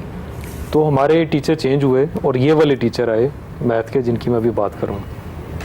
तो इन्होंने कुछ तीसरे दिन मुझे बुलाया और मुझे कहते हैं कि तुम छुपते क्यों हो? वो उस्ताद या टीचर की नज़र बड़ी उकाबी किस्म की होती है, जो उस्ताद हैं या जो पढ़ाते हैं वो जानते हैं। तो मैंने कहा नहीं जी, मैं तो मतलब ऐसा कुछ नहीं है जी। तो जो रिसेस होती थी या ब्रेक में मुझे उन्होंने बुलाया अपने पास, मुझे कहते हैं कि छुपते क्यों हो? तो मैंने फिर बता दिया, मैंने कहा जी मुझे मैथ नहीं आता और मैं याद करता हूँ इसको, ठीक है। मुझे ज़्यादातर बच्चे करते हैं जिनके मैथ्स अच्छा नहीं होता। जी वही ना, मेरा तो अभी भी नहीं है। तो मुझे उन्होंने कहा तुम आज से, कल से जो सेकंड लास्ट बेंच है उस पर बैठोगे। मैं पीछे छुप जाता था उस वाली क्लास में। और मुझे उन्होंने मुझे मैथ बाद में पढ़ाया। उन्होंने मुझे कहा आज से तुम कहोगे कि मैं मैथ कर सकता हूँ, ठीक है। और ब्रेक में और छुट्टी के बाद मैं तकरीबन आधा घंटा और मुझे बिठाते थे वो। बिलीव यू मी, ये मैं कोई एग्जैजरेट नहीं कर रहा, मेरा ख्याल 3 महीने में मैं पहले 3 स्टूडेंट्स में था जो वो बोर्ड के लिए तैयार कर रहे होते हैं, उस वक्त आज भी करते हैं। तो I was second in board. अरे ग्रेट, अपने उस मैट्रिक में। मुझे this is what self realisation यही है ना। उन्होंने कहा तुम्हें किसने, तुम नहीं कर सकते, ये जो खौफ है ना तुम्हारे अंदर, जो लाइन है, बैरियर है जी, ये तुम्हें नहीं करने दे रहा, तुम कर सकते हो, इसको तोड़ो और आगे चले जाओ। ग्रेट। इस उस्ताद ने मुझे मैथ नहीं सिखाया, इस उस्ताद ने मुझे ज़िंदगी का वो असूल सिखाया था कि जब तुम एक चीज़ सोच लोगे और अल्लाह अगर तुम्हारे साथ हैं तो फिर मतलब स्काई इज़ द लिमिट। तो ये है उस्ताद की, जिस तरह ये बात कर रहे थे, ऐसे टीचर के आप पाँव भी दबाएंगे, हाथ भी दबाएंगे, चूमेंगे भी हाथ उनके। आज अनफॉर्चुनेटली ये चीज़ थोड़ी सी ज़्यादा कम हो गई है। मतलब वो अपनाइयत और मोहब्बत जो थी ना एक शागिर्द की और उस्ताद की, ऐसे ही उसमें थोड़ा सा मटेरियलिस्टिक चीज़ ज़्यादा आ गई है, लेकिन ये मोहब्बत मौजूद है दोनों तरफ। मैं उसको ये नहीं कहता कि ये नेगेटिविटी बढ़ गई है, इसको थोड़ा सा हाईलाइट करने की और फोकस्ड होने की ज़रूरत है। हमारी जो एथिक्स है ना बेसिकली सोसाइटी की जी, वो जो मैं शुरू में कह रहा था कि किसी दूसरे कल्चर को एक और कल्चर के ऊपर आप लाके जब लगाएंगे तो उसके रिएक्शंस हैं। तो हमारी सोसाइटी के कुछ एथिक्स हैं बड़े स्ट्रॉन्ग, मॉरल्स जो पिलर्स हैं, जो उनमें से एक ये वाला है, रिस्पेक्ट वाला, मोहब्बत वाला। हम अपनी बहन, माँ, बाप, भाई, रिश्तेदार, हमसाए, और ये जो राइट्स की आजकल भी बहुत ज़्यादा बात हो रही है, तो घर में सबसे पहले जैसे मैं बात कर रहा था, पेरेंट्स फर्स्ट ऑफ ऑल, उसके बाद बहन भाई, उसके बाद हमसाए, उसके बाद रिलेटिव्स और बाकी सारे सो ऑन सो फोर्थ जी। ये इस पे ज़रा थोड़ा सा फोकस करना चाहिए। अच्छा, उसामा से भी हाँ, उसामा आपकी राय लेना चाहता हूँ। इनकी वाली बात को मैं थोड़ा सा आगे लेके चलूँगा। उसमें देखें हमेशा से ये असूल है कि ताली एक हाथ से नहीं बजती।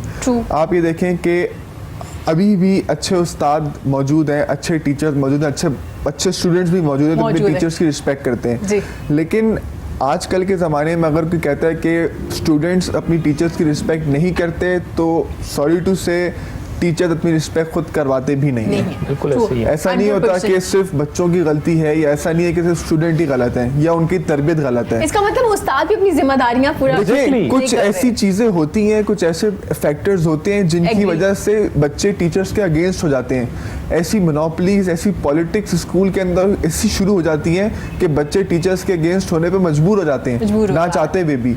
मैंने ऐसे लोग देखे हैं जो बिल्कुल जैसे कहते हैं ना, बहुत शरीफ और बिल्कुल अपने काम से काम रखने वाले लोग थे, लेकिन स्कूल की पॉलिटिक्स, टीचर्स की पॉलिटिक्स ने उनको ऐसा कर दिया कि अब वो टीचर्स के इतना अगेंस्ट हैं कि वो मतलब उनको उस्ताद कंसिडर ही नहीं करते।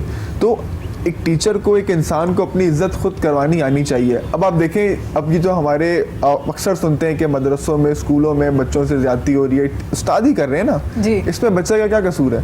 True. बच्चे ने उसकी डिसरिस्पेक्ट तो नहीं की, तो आप अपनी इज्जत करवाएं तो इज्जत ठीक हो आपकी गया। होगी। सर, उसामा ने बड़ा ज़बरदस्त पॉइंट दिया, क्योंकि उसामा हमारे यूथ को रिप्रेजेंट भी कर रहे हैं और ये ज़्यादा अच्छे से बता सकते हैं कि आज की यूथ में जो प्रॉब्लम्स हैं वो क्यों हैं। इन्होंने एक अच्छी बात की कि आज का उस्ताद, पहले उस्ताद जैसे थे स्टूडेंट भी वैसे थे, अब उस्ताद जैसे हैं, जैसे क्लास में बिहेव करेंगे बच्चे भी वैसे ही बिहेव करेंगे। तो आपको लगता है कि ज़रा हमें अपने टीचर पे भी फोकस करना चाहिए, उनकी भी ट्रेनिंग करनी चाहिए, उन्हें भी बताना चाहिए कि आपकी जिम्मेदारी क्या है, आपने बच्चों को कैसे लेके चलना है? अच्छा, मैं इन्हीं की बात को आगे थोड़ा सा उसको जी। एक पहलू पे मैं ज़रा थोड़ा सा फोकस करूँगा। मेरी मिसेस पढ़ाती हैं, ठीक है। उन्होंने मुझे टाइम टू टाइम हमारी डिस्कशन होती है, उनकी क्लास के कुछ बच्चे हैं जो एट टाइम्स वीक स्पेशली जी, जो उनको मिस कहने की बजाय मामा बुलाते हैं या अम्मी कह लेते हैं। अरे वो स्पॉन्टेनियस नहीं होता एक दफ़ा रिएक्शन आपका, स्पेशली जब हम थोड़ा सा सेंटिमेंटल हों तो फिर हम यहाँ से की बजाय यहाँ से बोलना शुरू कर देते हैं। ऐसे ही है। मेरा ख्याल है इनकी बात मैं तो शुरू में बोल दिया कि हर किसी का अपना अपना हिस्सा है, जहाँ जहाँ पे थोड़ी सी गड़बड़ है बीच में। सो मच सो कि ठीक है, मतलब education institutions are more of industry now, जी, पैसे बनाने वाली। अभी भी गुंजाइश मौजूद है कि जो खुद को इंटैक्ट रखना चाहता है बीइंग टीचर, वो कर सकता है, एंड कर सकती है। मतलब आप ये कह के बरी जिम्मा नहीं हो सकते कि क्योंकि it is all about salary और बिजनेस, तो हम अपने एथिक्स को छोड़ दें।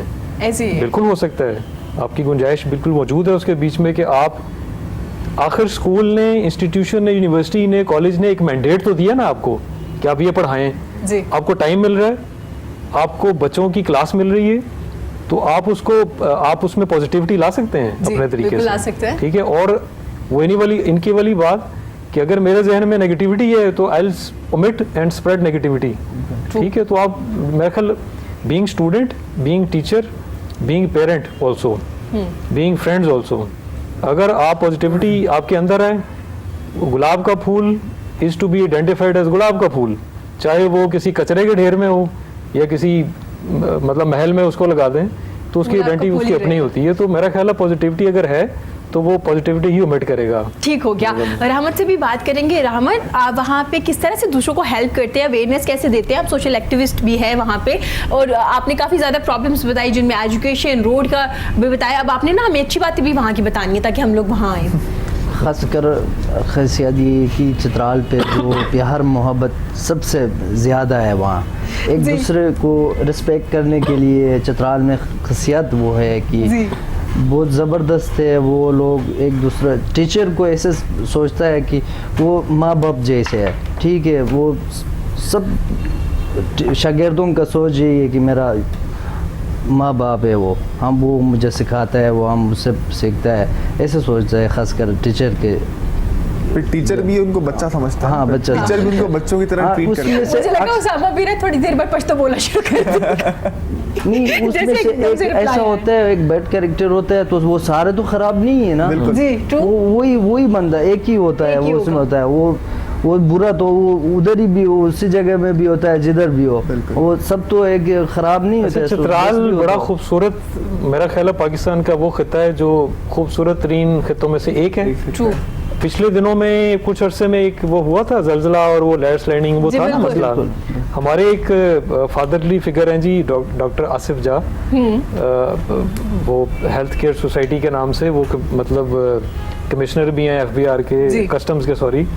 वो तो आपका चित्राल हल्का सा यूं होता है तो वो फौरन टीम लेके पहुंच जाते हैं वहाँ पे। सरकारी बंदे हैं लेकिन उन्होंने अपनी ज़िंदगी वक्फ की हुई है इस काम के लिए, और आपके चित्राल में तो वो यूं उड़ के पहुंचते हैं वहाँ पे। पिछले दिनों में भी वहीं पे थे जब ये थोड़ा सा वो हुआ था, मतलब वहाँ पे असल पे चित्राल ऐसी जगह है ना, वहाँ जगह तंग है, ज़मीन अगर से लाइटिंग होता है, सैलाब आती है तो नुकसान ज़्यादा होता है लोगों का, इसीलिए पुल मुतासिर होते हैं, बिजली मुतासिर होते हैं, तो इसीलिए वजह से चित्राल ज़्यादातर फोकस पे रहा कि लोगों का ख्याल। पिछले 2015 पे जो सैलाब मेरा गांव पे, मैं 5 महीने तक हम पहाड़ों से गुजरते थे, रोड सारे ख़त्म था। चित्राल बाज़ार से हमें रंबूर पहुंचती थी, एक आटा 5,000 रुपये के 20 किलो आटा पहुँचती थी वहाँ। इतना महंगाई, 4 महीने ऐसा हाल पे था।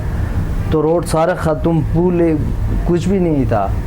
हेली में जो हमारा आर्मी ने जो हेली में राशन बांट दी थी वो ऐसे तो सब पूरा। लेकिन मेरे कहने का मकसद ये है कि बड़ा बड़ा फौरन रिस्पॉन्ड किया जाता है जब भी कभी वो हो। और मेरा ख्याल है कि जी बड़ी, मेरा ख्याल मैं कहूँगा if I am not wrong तो खूबसूरत तरीन मतलब ये जगह है चित्राल, और मेरा ख्याल है हर किसी को जाना चाहिए वहाँ पे और कम से कम एक दफ़ा एक्सप्लोर तो करना चाहिए। जिस तरह से हमारा जंगल है दियार का या चारगुजा का, ये बताइए ना कितना खूबसूरत है, उनके बारे में हमें बताइए। माउंटेन है, ट्रैकिंग करने के लिए लोगों के लिए बहुत ज़बरदस्त जगह है चित्राल। सारे चित्राल इस तरह है, खूबसूरत है, लेकिन उसको आगे उनको रोड का मसाइल इशू है लोगों के लिए, इसी वजह से इतना प्रोमोट नहीं है। हम फिर भी कोई नहीं टिबालू से रिक्वेस्ट करते हैं कि हमें अभी इस चीज़ के लिए, और भी इमरान खान को हम कहते हैं कि हमारा प्राइम मिनिस्टर साहब ये हमें अगर चित्राल की तरफ वो ध्यान दिए तो ऐसे समझो कि वो चित्राल पाकिस्तान का सबसे बेस्ट जगह वही है, चित्राल है। बिल्कुल ऐसा, इसमें कोई शक नहीं है। वहाँ चरगुजा है, वहाँ दियार है, सबसे महंगी चीज़ यहाँ है वो। और अभी उसको जंगलात भी इस तरह स्टार्ट लिया है ना, वो टिम्बर माफियों ने कटाई करके उसको बेचने की। तो वहाँ के लोकल एरियाज के लोग ही ये काम करते हैं ना, जंगल की कटाई वगैरह? लोकल भी है, इंटरनेशनल लेवल पे भी उसको बेचता है, वो मार्किंग करवाता है गवर्नमेंट, ठीक है। वो लोकल लोगों को राइट ही देने के लिए वो किसी को ऐसे समझो कि 40-50 लाख फुट लकड़ चले गया तो घरों में कोई 2,000 रुपये मिलता है। 2,000 से क्या होगा? लेकिन वहाँ की लकड़ी बहुत मशहूर है, बहुत मशहूर लकड़ी है वहाँ की, और बहुत इंटरनेशनली या लोकली भी जब वो उसकी प्रोडक्ट बनती है बहुत काफ़ी एक्सपेंसिव प्रोडक्ट होती है। बिल्कुल जिस तरह चारगुजा है, हमारा चारगुजा जो है उसको वहाँ खुद कोई सिस्टम नहीं है, उसको वहाँ से बनू से लोग उठाते हैं, उसको मार्केट बनू पे होता है, चित्राल का नाम भी नहीं है, सबसे जमा वहाँ चित्राल पे होता है, वो हमारा वैलीज पे होता है। ठीक हो गया। इस पे गवर्नमेंट का ज़्यादातर ध्यान देना चाहिए कि इस चीज़ों पे वहाँ मार्केट बनाओ, वो उसी नाम के वो सील हो, जिस तरह अखरोट है। ठीक हो क्या? जो चीज़ों के बारे में आप बात कर रहे हैं वो भी, और साथ साथ खालिद साहब भी बता रहे हैं कि क्विक रिस्पॉन्ड है जी, अगर कोई मसला हो जाए चित्राल में, पॉजिटिव चीज़ें भी है हर जगह में, नेगेटिव। तो आपको नहीं लगता लोकल एरियाज के जो लोग हैं उनको मिलके भी बहुत सी ऐसी प्रॉब्लम्स हैं जो हल कर सकते हैं? क्योंकि हम हर चीज़ गवर्नमेंट पे तो नहीं छोड़ सकते, जैसे ये लोग अपनी एक ऑर्गेनाइजेशन चला रहे हैं, मिल के काम करें, तो आपको नहीं लगता कि आप लोग भी मिल के छोटी छोटी कम्युनिटीज़ बना के ये जो प्रॉब्लम्स हैं इनको हल कर सकते हैं? जैसे बाहर से लोग आते हैं, वो आपका सोर्स ऑफ इनकम भी बनते हैं, उनको मज़ीद अच्छे से फैसिलिटेट किया जाए ताकि ज़्यादा से ज़्यादा लोग वहाँ आए और आप लोगों का जो सोर्स ऑफ इनकम है वो भी इंक्रीज हो, अपॉर्चुनिटीज़ भी ज़्यादा हो, जॉब भी ज़्यादा मिले वहाँ पे।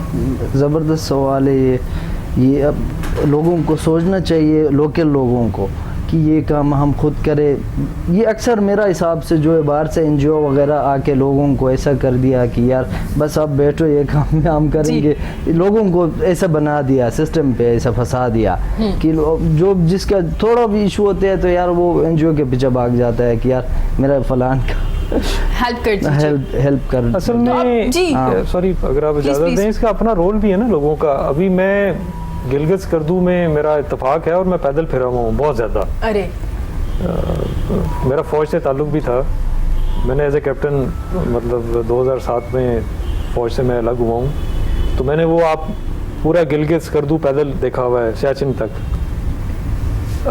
खूबसूरती ये है आगे कि जैसे ये आगा खान जो आगा खान भी एक फाउंडेशन ही है ना, फाउंडेशन है, तो मैंने देखा कि छोटे छोटे 50-50 घरों के गांव उनके हाइडल लगे हुए हैं, जहाँ से पानी गिर रहा है उन्होंने वो अपनी बिजली खुद ही बना रहे हैं, ठीक है। उनका तालीम का इस वक्त जो मतलब तनासुब है वो 100% है। हुंजा की बात कर रहे हैं आप? मैं गिलगित स्कर्दू हुंजा, तो थोड़ा सा मेरा ख्याल है कि आप तो रहते हैं ना वहाँ पे, बिल्कुल आप यही बात हम कर रहे थे, आप सब कुछ कर सकते हैं। ये वाला सोच, ये वाली एनर्जी कि कोई आएगा सब ठीक करेगा, ये गड़बड़े हैं। वो हमारे एक उस्ताद ने एक अच्छी चीज़ ये भी सिखाई थी कि शहतूत का नाम सुना मैंने, दरख्त से जो खाते हैं, वो कहते हैं कि वो वैसे अंग्रेजी में हमें उन्होंने बताया था, उसका आसान जुबान में ये है कि जिस टहनी पे शहतूत जो नीचे लटक रही है ना, जिस पे हाथ जा रहा है, लो हैंगिंग फ्रूट जो उसको खाओ, बजाय इसके वो सबसे ऊपर वाली जिस पे ज़्यादा लगा है, चोटें भी लगवाऊँ और फिर हाथ भी ना जाए। तो जो आपके बस में है ना इस वक्त इलाके में, उससे बिस्मिल्लाह करें, पूरा चित्राल आपके साथ आ जाएगा वहाँ हाँ पे। बिल्कुल ऐसा ही है, आपको खुद से स्टार्ट करना पड़ेगा, आपस में इतनी यूनिटी होनी चाहिए ताकि चीज़ें आसान हो जाए। उसामा, हमने बारात की बात करी, मैं चाह रही हूँ कम से कम टाइम में उसामा से ज़्यादा से ज़्यादा सवाल किए जाए, लोगों को अवेयरनेस दी जाए। मेहंदी भी आजकल आप देखते हैं मर्द हज़रात ग्रीन कलर भी पहन रहे हैं, कुर्ता शलवार ऊपर से जो वेस्ट कोट होती है उस पर भी बाकायदा काम हुआ होता है। तो आपकी कैसे, आपकी जो कलेक्शन है उसमें किस तरह से आप मेहंदी की कलेक्शन कैसी है आपकी? मेहंदी की कलेक्शन मैं हमेशा रिकमेंड करता हूँ कि बहुत वाइब्रेंट कलर्स होने चाहिए, बिकॉज मेहंदी एक आपका कैजुअल या सेमी फॉर्मल टाइप का इवेंट होता है जिसमें आपके डांस भी होते हैं, मेहंदी भी होती है और एक्स्ट्रा चीज़ें होती हैं। तो उसमें आप थोड़े से कलर्स ऐड करें अपनी वेस्ट कोट्स के अंदर। अपने प्रिंस कोट्स आजकल बहुत चल रहे हैं, वेस्ट कोट्स से ज़्यादा प्रिंस कोट्स बहुत चल रहे हैं, क्योंकि एक तो सर्दियाँ होती हैं, एक पहनने का भी मज़ा आता है और उसकी लुक भी बहुत अच्छी आती है। ऐसे ही। उसमें आपके green colours, purple colours, maroon colours, pink colours, lilac, ये सारे कलर्स बहुत चलते हैं। और उसमें यह भी होता है कि एक तो प्रिंट्स आजकल इतने सारे मार्केट में अवेलेबल हैं, इतने खूबसूरत प्रिंट्स अवेलेबल हैं। प्लस जैसे मैंने आपको बताया कि हम लोग अपनी खुद कुछ डेवलपमेंट्स करते हैं जी। खुद अपनी एम्ब्रॉयडरीज आप करवाएं, खुद अपनी आप मशीन एम्ब्रॉयडरीज आजकल बहुत चल रही हैं, उसको आप कलरफुल तरीके से और कलरफुल एक अच्छे पैटर्न्स में बनवाएं। सॉरी, डिजिटल प्रिंटिंग बहुत चल रही है, तो मेहंदी जो होती है वो आपकी थोड़ी सी वाइब्रेंट और कलरफुल होनी चाहिए। बिल्कुल होनी चाहिए। लेकिन उसामा, कुछ आपने दुल्हे ऐसे हजरात देखे जो मेहंदी में दुल्हन से ज़्यादा काम वाले जोड़े पहन के, डिज़ाइनर्स ने कुछ ऐसा करना भी शुरू कर दिया है, उनके बारे में कुछ कहना चाहेंगे आप? बिल्कुल, मैं उनको ही हटके लगे यही होते हैं, कहना पहचानना मुश्किल हो जाता है इस कि भाई दूल्हा फोरम भाई से कौन यही है। कहना चाहूँगा कि एक मर्द प्रोमिनेंट रहना चाहिए, उसको ऐसा ना लगे कि जिस खातून के कपड़े बने हुए उसकी वाइफ के उसी के कपड़ों से बचे हुए पीस जो है वो अपनी वेस्ट कोट के प्रिंस कोट के बना के उसने अपना आउटफिट बना लिया। देखिए, भरे हुए कपड़े होना और उसको गलत तरीके से कैरी करना है में मसला है। भरे हुए कपड़े मर्दों के लिए पहनना मसला नहीं है, उसको कैरी किस तरह करना है, उसको कंबाइन किस तरह करना है, उसके फैब्रिक को, उसके कटलाइंस को, उसके एम्ब्रॉयडरीज को, वो एक इशू होता है। भरे हुए कपड़े हम भी बनाते हैं, हमारे पास भी हैवी शेरवानीज होती हैं, हैवी वेस्ट कोट्स होती हैं, लेकिन एक दूल्हे को प्रोमिनेंट रहना चाहिए और एक दूल्हे को लगना चाहिए कि इट्स ब्राइडल से मुख्तलिफ लगना चाहिए। Exactly. ये ज़रूरी है। बिल्कुल। अच्छा उसामा, आपने इनके बारे में भी हमें बताया। उसामा, अक्सर क्या होता है कि आप, कुछ लोग कंफर्टेबल नहीं होते शेरवानी में, अक्सर लोग कहते हैं कि मुझे सूट नहीं करेगी, कुछ भी रीजंस हो सकती है, तो वो बारात वाले दिन शलवार कमीज, वेस्ट कोट या कुछ प्रिंस कोट वगैरह पहन सकते हैं, या ज़रूरी है कि शेरवानी ही आप पहने? करने को सब कुछ कर सकते हैं, पहनने को सब कुछ पहन सकते हैं, कोई ग्रूम को क्वेश्चन नहीं कर सकता, ठीक है। लेकिन अगेन मेरी रिकमेंडेशन ये होती है कि इट्स शादी एक दफ़ा ही होती है जी, ठीक है। तो it's your big day, at least make it a bit traditional. मेरी कोशिश होती है कि मैं कन्विंस करूं लोगों को कि वो शेरवानी पहने। अगर उनको एम्ब्रॉयडरीज नहीं पसंद, स्किप कर दें। हाँ, कोई ज़रूरी नहीं है, किसी किताब में नहीं लिखा कि दूल्हे ने एम्ब्रॉयडरी वाली शेरवानी पहननी है, एम्ब्रॉयडरी स्किप कर दें, go for a plain sherwani. Traditional sherwani से प्रॉब्लम है, go for a short sherwani. हाँ, ये भी है ट्रेंड में। उसमें वैरायटीज़ है ना, आप अपनी बारात पे आप सूट पहन लें, आप प्रिंस कोट पहन लें, तो वो चीज़ें तो और भी वहाँ पे आए हुए 100 लोगों ने पहनी हुई होंगी। बिल्कुल। आपको एक फिर भी बात करूंगा कि ग्रूम पे जब स्पॉटलाइट होती है तो ग्रूम को प्रोमिनेंट रहना चाहिए। शेरवानी वहाँ पे शायद किसी ने पहनी हो, लेकिन शेरवानी अगर ग्रूम पहने तो उसको प्लेन कर ले, उसकी शॉर्ट लेंथ कर ले, उसको उसमें और 100 सिलवेट्स होती हैं, उसको कट लाइन्स को चेंज कर ले और उसको अपने लिहाज से कैरी कर ले। और जो आपने बात की कि लोग कहते हैं मेरे पे सूट नहीं करेगी, तो ऐसा कोई दुनिया में बंदा नहीं है जिस पे कोई चीज़ सूट ना करे। हर बंदे को हर चीज़ सूट करती है।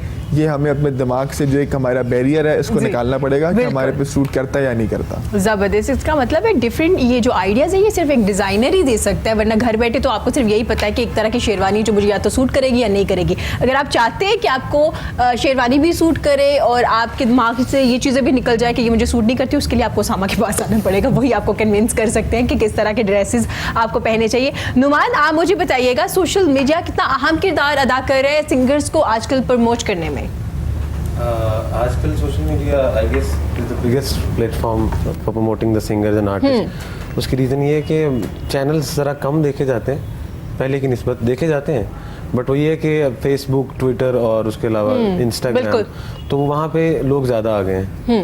तो अपनी चीज़ों को प्रमोट करने के लिए, अपने जी। काम को प्रमोट करने के लिए अच्छा प्लेटफॉर्म वही है। Thank you so much Ruman. Program के एंड पे हम आपसे गाना भी सुनेंगे। Thank you so much sir आपका, और जो आपने प्रॉब्लम्स भी बताई हैं, उम्मीद करते हैं ये जो आपकी प्रॉब्लम्स है ये जल्द से जल्द हल हो और आपके जो लोकल एरियाज़ के जो लोग हैं वो भी मिलजुल के ये काम करें ताकि ज़्यादा से ज़्यादा लोग वहाँ पे भी आएँ और आपके जो कारोबार है वो भी ज़्यादा बढ़े। उसामा, बेस्ट ऑफ लक जो न्यू कलेक्शन आ रही है उसके लिए, और जितने अच्छे आइडियाज़ दिए। अगर आप शादी में खूबसूरत लगना चाहते हैं तो आपको उसामा के पास आना चाहिए और आपको डिफरेंट तरह के डिज़ाइन, हर तरह की इंफॉर्मेशन भी पता चल जाएगी और ये भी पता चलेगा कि आप बहुत खूबसूरत है, क्योंकि उसामा बार बार कह रहे हैं कि कोई भी बंदा बुरा नहीं होता और हर किसी को हर चीज़ सूट कर सकती है। सर आपका बहुत शुक्रिया, इन बेस्ट ऑफ लक जो आप काम करें उसके लिए। इसी के साथ मुझे इजाज़त दीजिए। खुश रहिए, अपना और अपने प्यारों का बहुत ज़्यादा ख्याल रखिए। अल्लाह हाफ़िज़।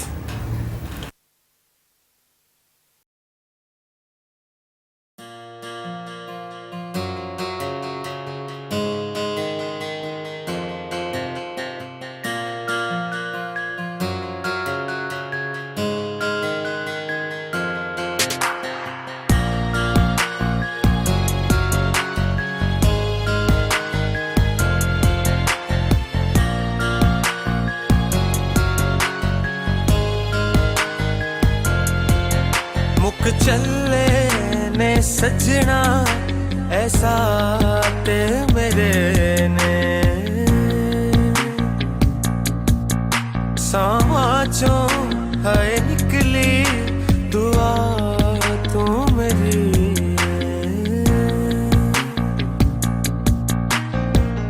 तक ले तेनू हुंदी नैना दीद वे नैन ने दीवाने है एक तेरी दीद दे माही आ जावे आ जावे आ जावे बिन तेरे कल्ला में आ जावे आ जावे आ जावे दिल रोंदा झल्लावे माही आ जावे आ जावे आ जावे बिन तेरे कल्ला में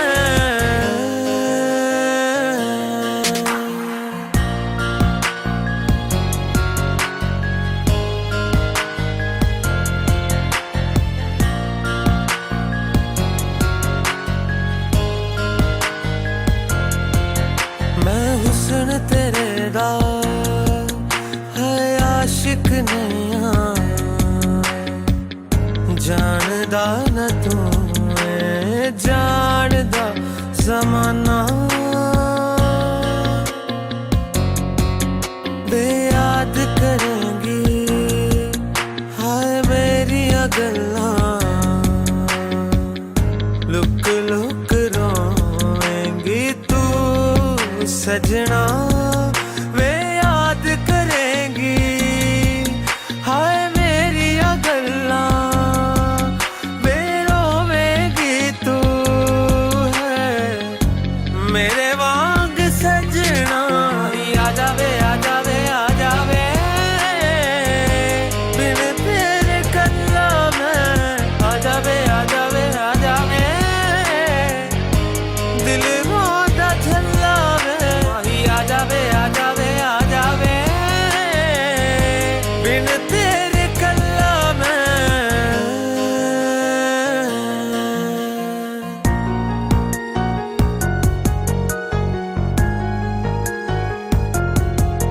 की खेड खेडिया दिल मेरे नाल दिल अज भी लभदा क्यों सजना तेरा प्यार माही आ जावे आ जावे